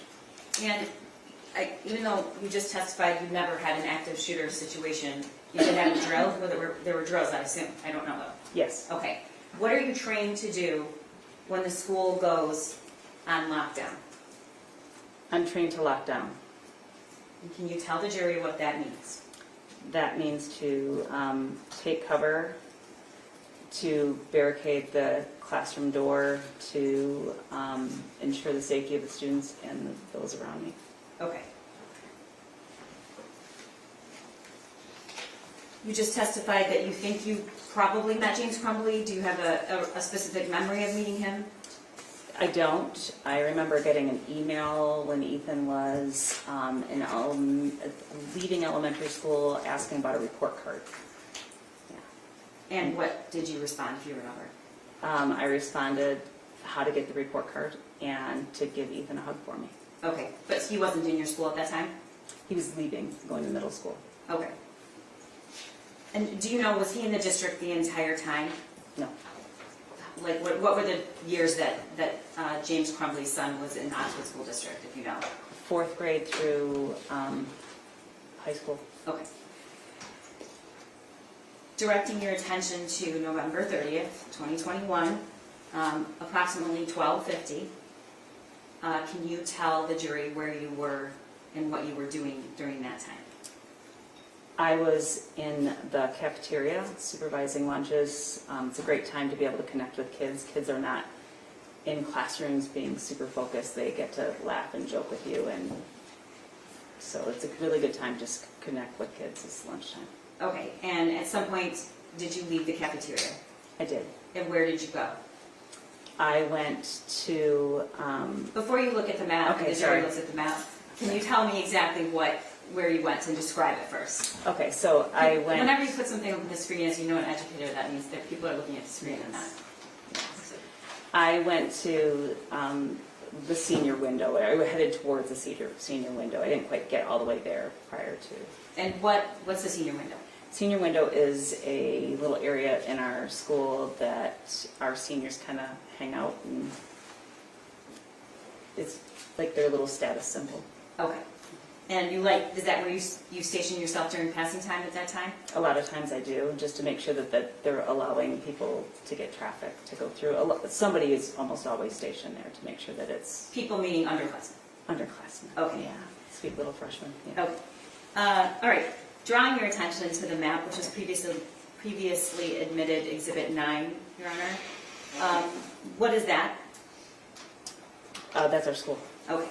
And can you point to the senior, where you were at that time? And Mr. Keister already knows that, so I think he's going to direct your attention with the magnifying. Yeah, so I started in the commons area that he has highlighted there, and then I came down. I don't even think this hallway has a number, but it's between the choir room and the guitar piano room, and then ended down by the the senior courtyard hallway area there. Which is right there where he, Yeah, highlighted that little, right in front of the courtyard is where the senior window technically is, but I stopped right here at this. Right there? Yep, this little diamond area. okay. And this was during passing time? Yes. All right, what's typically going on during passing time? Is it enough time for kids to get from one place to another, Yeah, or are people yes. rushing? Yes, some kids rush. It depends on another lunch is happening. They rush to get into the lunch line, but And Molly Daniel previously testified that there's a schedule where kids are actually going to class, Your Honor, I'm then going to lunch, object then... to the form of the question. Your Honor, I'm trying to lay a foundation. I'm not trying to suggest an answer to the witness, which is why we don't allow leading questions. So if I could just get through that, then I will ask for the direct question. There's 3 different lunch periods, right? correct. Thank you, Your Honor. All right. So you were in the, did you say you were in the senior hall around this time of 12:50? Yes. Okay. Was there any moment where you noticed something unusual? Yeah, usually I would go all the way to the senior window, but I paused at the diamond there just because there were a lot of kids rushing, laughing and rushing, and it was bizarre to me. I didn't know what was happening at that time. Okay. You just testified some kids rush, but your answer just now suggests that the rushing seemed something bizarre. Very different. Okay, can you describe to the jury what you mean by that? Okay, so rushing to lunch is like a Olympic power walk situation, and running out of the building is different. So it appeared as though, I don't want to say they were running out of the building because I was not anywhere near a door to know where they were going, but there was more running and laughing going on. And what did you think at that moment? I thought it was very odd. Okay. Yeah. What did you do next? I asked a couple of students what was happening. They didn't know. And then a student came by running and saying, "Get the hell out of here." And then To you? to anybody, just announced it in that area. Did that seem unusual? Extremely. Okay. At some point, did you get information that there was an active shooter? Not at that point, no. Okay.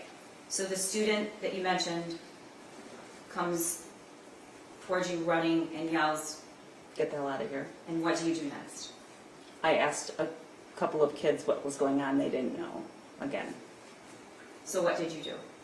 Well, almost immediately after that, I asked the kids, the PA system went off and said to take Alice protocol. So that was that the first time you were alerted that there was an active shooter?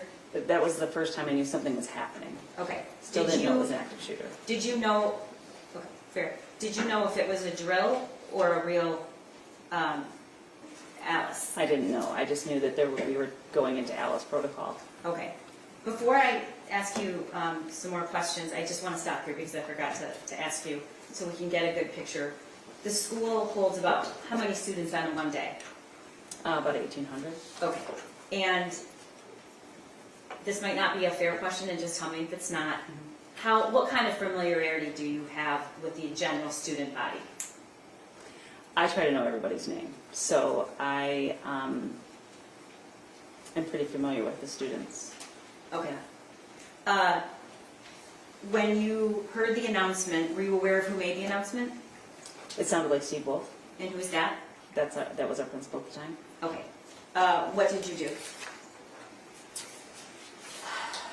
I started to check the hallway to make sure it was getting cleared. The hallways cleared extremely fast.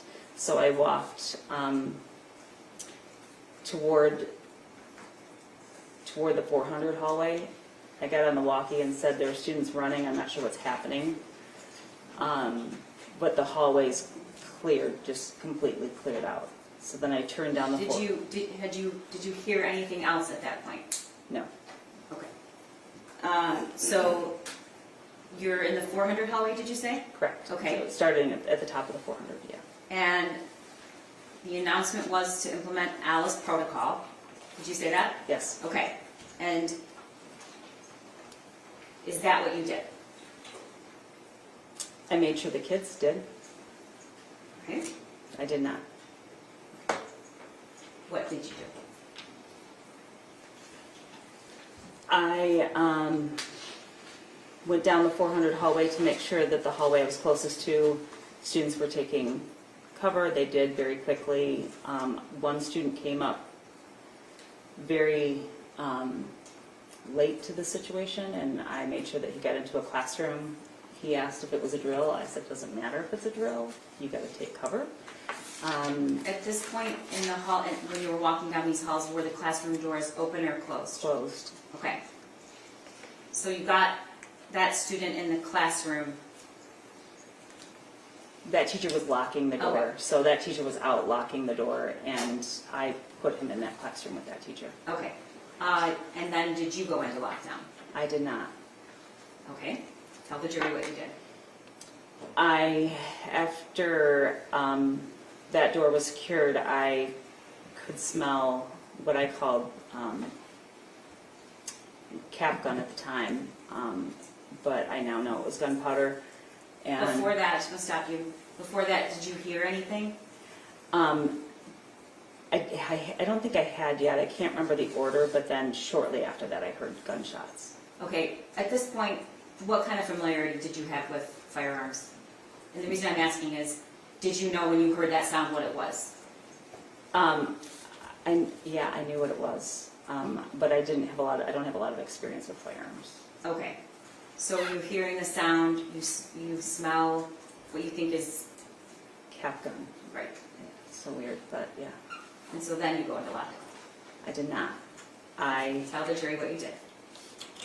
I went towards the gunfire to see what was happening because I wanted to make sure that our kids were safe. Okay. Can you tell us and relate where you were to the map in terms of which hallway, which classroom, so that we can direct the jury to the right? So I was down around room 408 and 409, and then moving towards 416. Okay. And then when I got to 416, at the end of that hallway, I turned left towards where the gunfire had happened. So you ran towards the sound? I did. Okay. What did you see, Christy? I saw a student on the ground, so I approached that direction. I was concerned about the student on the ground. I couldn't tell who the student was, but I saw a student laying on the ground. Did you see anything else in the hallways at this point? At that moment, I don't believe I did quite yet. Shortly after I did, like very quickly. Any other people? Shortly after recognizing that there was a student on the ground, there was a student coming my direction. Okay, but any other staff, administration, teachers, students? No, just me. Okay. Now, the judges made very specific rulings that you cannot talk about any sort of highly suffering. So I want to make sure that we describe what happened, but in a way that comports with her order. Did you approach that student? The student on the ground? Yes. Yes. All right. And describe how the student was lying down. Face down, face up. He was face down and looking away down, well, face down. His head was more turned towards that opposite of where I was. So away from you. Away from Okay. me. And there was a garbage can in the way, so I moved the garbage can out of the way so I could get to him better. And Chrissy, when you approached the student, did you have any, could you see any signs of injury? Did you know what happened to the student? Were you? I didn't know anything at that point, no. Okay, what did you do next? I looked up the hallway and I could see another student look like he was bringing his arm down. My assumption was that that was probably the shooter. And so what did you do? I let the officer know on Milwaukee that I had eyes on the shooter. Okay. And were you instructed to do anything at that point? I don't remember. Would it have mattered? Probably not. Okay. I had a student at my feet. Okay. Tell the jury what you did. The shooter was coming closer to me. As he got very close, I realized it was Ethan, and it didn't seem right to me because Ethan always seemed like a sweet kid. I just couldn't picture that being him, so I talked to him. As he walked by, I asked him if he was okay, what was going on. I took a few steps down the hallway with him. Did you see that he was holding anything? Yeah, he had a gun in his hand. Okay. And What did the shooter do? Did he look at you? Did he turn away? Did he speak to you? he looked away from me, which that made me, I knew for sure that at that point he was the shooter because he would have talked to me. If he were in a, typically he would have said something to me. He would have talked to me. Okay. And I do have to ask, why didn't you take cover? There was a student that needed my help. Okay. So at some point, were you alone in that space? Did the shooter pass you by? Did he stop? He kept walking. I walked with him for just a couple of steps and a few, I don't know, probably, I can't even measure, probably 10 feet. And then I turned my back on him. I know this is ridiculous that I did, but I turned my back on him because I had a student that I needed to check on. Okay, and I'm sorry, I have to ask you to keep your voice up. Sorry. So I turned my back on him. I wasn't sure where he went. He was past me. And then I went back to the student that was on the ground. Okay. At that point, could you identify who the student was? At that point, I rolled him over and I realized that it was Tate Near. Did you notice if he was injured? At that point, I knew that he had a bullet wound. Did he have what? I'm sorry. He had a bullet wound entering in the back of his head and exiting in the front. Was he still alive? I hoped he was. He was very gray, but I started to resuscitate immediately. Okay. He What had a happened? pulse. What's that? He had a pulse. Okay. You knew him? Yeah, I had all of his brothers, and his mom was my PTO president. I've known the family really well. What happened next? I just began to give him rescue breaths. How long did that go on? Your Honor, may we approach? Next question, please. Next question. How long was it? I asked what happened next, Your Honor. I'm doing my best. Okay, what happened? Without saying what that experience was like for you, was there a moment when you stopped, and what happened to make you stop? I continued until they took him from me. Okay. And what happened next?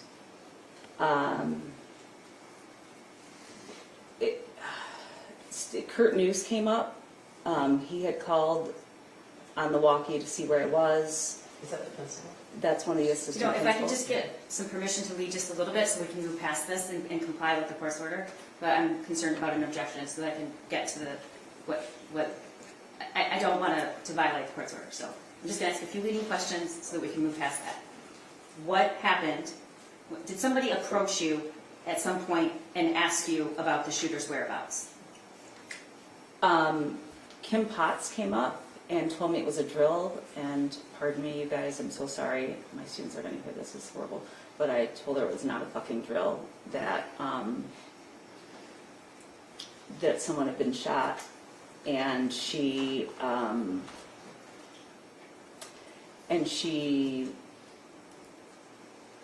kind of grabbed her gun and went. And I'm sorry, proceed. Tell the jury who Kim Potts is because they don't know who Kim Potts is. She was a retired police officer who was worked in our lunchroom. Okay. Yeah, So she wasn't technically a security person? No. But she did carry a weapon? yes. Okay. And so I just said he went that way, and I just kept waving my arm that way. Okay. If we go back to the map, you were, at this point, when you were with Tate, what classroom were you around, if you know? So I would have been by room 223. Actually, in that, see, there's this little space between 223 and 225. There's two doors. One goes into the courtyard and one goes out of the building. That's where Tate and I were. Okay. And when you say you pointed that way, which direction? Towards 225. I didn't know where he went. I just knew he went that direction. Okay. And so if Mr. Keys can at least, so that way? Yes, Okay. correct. All right. And, I told Kurt News that same thing when he came up. okay, that's what I was trying to get to. Yeah. At what point did who's Kurt News? Kurt News is one of the other assistant principals. He was responding to me on the walkie to find out where I was. Okay, and at what point did he appear, if you know? Just before Kim did, because he went into the courtyard to go see if he could get one of our medical staff to help. And then he came back out and realized that everyone's in lockdown, he can't go that way, so then he went out the other doors to get EMS. So between when he went into the courtyard and when he went to EMS, Kim had come down the hallway. Okay, And then Steve Wolf arrived shortly after that. I Okay. feel terrible because they came to help me. They should have been in lockdown. like you should have been in lockdown. I didn't mean to spare others Okay, either. okay. All right. What happened after that? You said eventually somebody took Tate away. The police arrived, and Deputy Freiberg came up, and Deputy Freiberg was one of my parents at Lakeville. And when he came up to me, he recognized me right away and came up and asked me what I needed. He was surveying the scene. Okay, what's Lakeville? It's the elementary school I was the principal of. Okay, And I told Shane, Detective Freiberg, that it was Tate, because he knows the family really well too, and appeared as though it took his breath away, and he said, I'll be right back. And so then they went and secured the scene, and that's when Ethan came out of the bathroom and was arrested. did you see that? I did. They couldn't remember, they didn't know his name, they kept asking his name, so I went down and told him his name, and then I came back to Tate, because I didn't want to leave Tate. Okay. Were you aware that that was the bathroom where Justin Schilling was killed? Did you see any other victims that day? Oh, strike that. At that point? At that point, no. Okay. Have you seen the video Yes. of you that day? Yes. Okay. That's been marked as Exhibit 13, I believe. It's been admitted.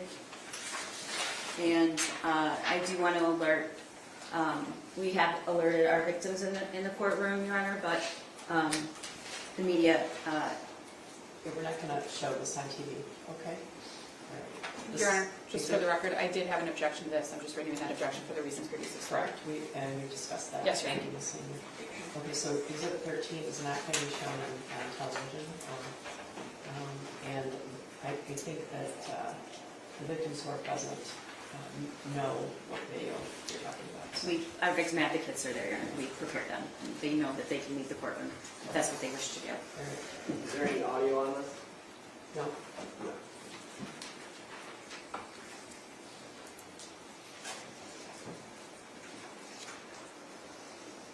And Christy, can you tell us when you come into the image? So I'm in the image there in the yellow sweater.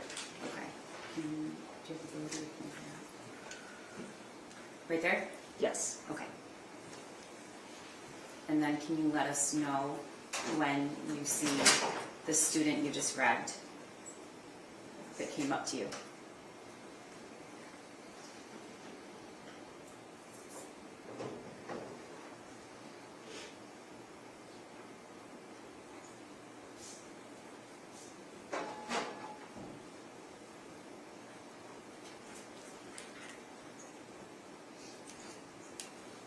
Right there, that was him running, right there. And then the other students running behind him. Now, this video is, there's no sound, but this is in real time, in terms of, you can Yes. see that, well, can you describe what you see in terms of the students' movements? They are running. Okay. So that's when I said on the walkie that students are running, and I didn't know what was happening. And then you'll notice that the hallway's clear almost immediately. Okay. This is when I go down the 400 hallway.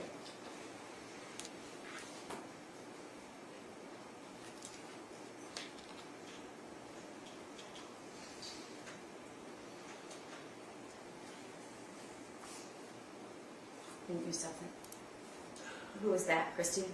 That's Ethan. Okay.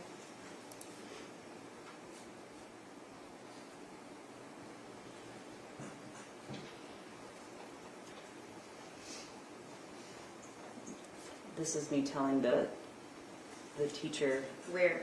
At the there's a top of the teacher screen? here. I'm checking doors up at the top of the screen, and then a teacher came out, and then a student joined him.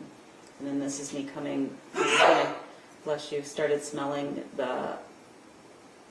this is me telling when I smell cap gun and walking towards where I heard the shots. Okay.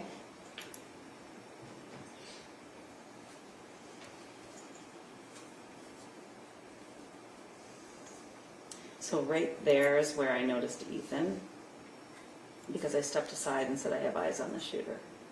And at that point, had you observed Tate? I could see Tate on the ground. Yes. Okay, we can't see him in this picture though, okay. No.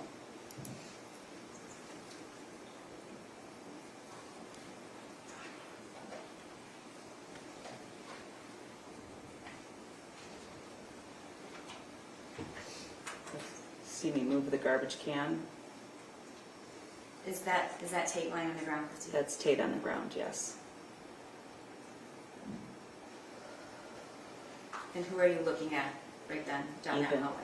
I'm looking at Ethan. And I'm talking to Tate at that point. And who do we see? Ethan's walking up to us.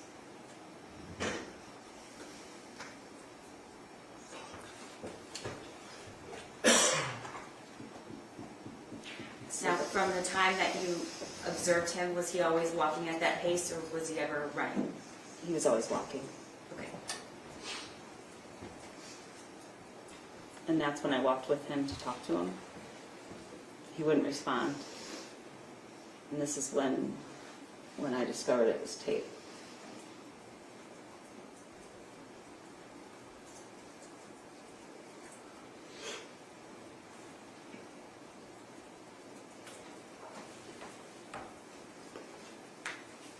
If you could stop that for a second, who are those people? Those are the officers that, I don't know which ones, but, and then it looks like Ken Weaver. I think it's Ken Weaver there. And is this after Tate was already taken away? This video, or is this? No, Tate was still there. I got up from Tate because they couldn't figure out who the student was, and I needed to tell them what his name was, so then I Okay, ran down to tell him his name, So, and then I ran hold on back. one sec. Is it at the top of the screen right there? Yes. What is that?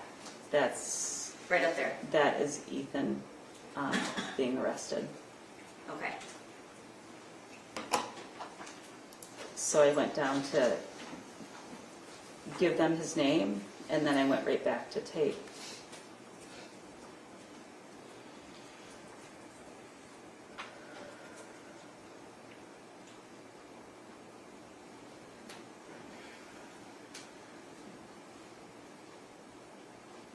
I think he was asking me more questions, and I said, I've got to get back.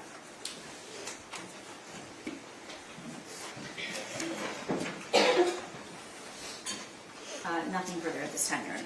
Cross. No cross, Your Honor. Can she be excused, Your Honor? Yeah, you may step down. Can I brief question? Could you turn on the audio, please?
We are making incredible strides. We're going quickly, we're being efficient, but we're sort of out of the witnesses for today. We're in good shape. We will definitely be finished by next week. You will definitely be finished by next week. That's the good part, because someone here has a vacation, I don't recall who. But we're making good progress. In fact, some of the witnesses have been deleted from witness lists. But we're sort of out of witnesses for today.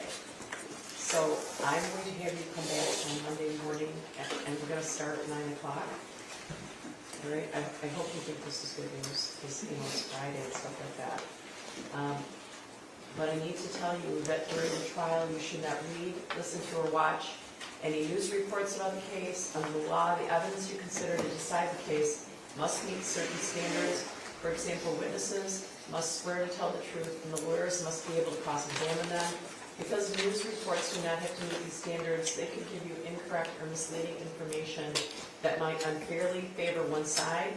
So to be fair to both sides, you must follow this instruction. Please do not go on social media. Please do not post. Do not do research. Don't discuss the case with anyone, even each other. All right? So I know it's going to be tempting this weekend, but it's supposed to be decent weather, so let's keep the TV off and news. If you're not reading the news, it maintains your blood pressure too, I've noticed. So that's a good sign. I'm going to order all of you to remain healthy this weekend. All right. Any questions about the schedule? So we'll go all day Monday, Tuesday, Wednesday. You could have the case by then. All right. We're making good progress. So be ready for some heavy lifting on Monday. Anybody, any questions? Please, we've come this far. We need your help. Don't talk about the case. Enjoy your weekend.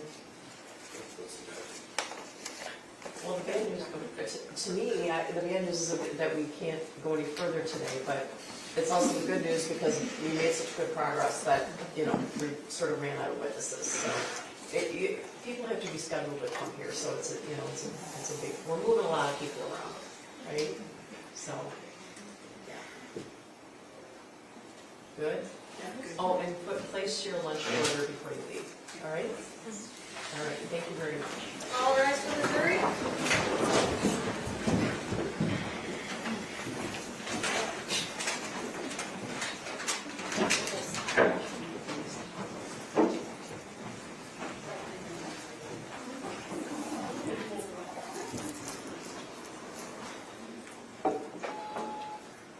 Okay. Anybody, anything? 9 o'clock on Monday. It's apparent to me that there's at least one person in the courtroom who is ill, and it's disturbing to me that that person would risk the health of everybody else here.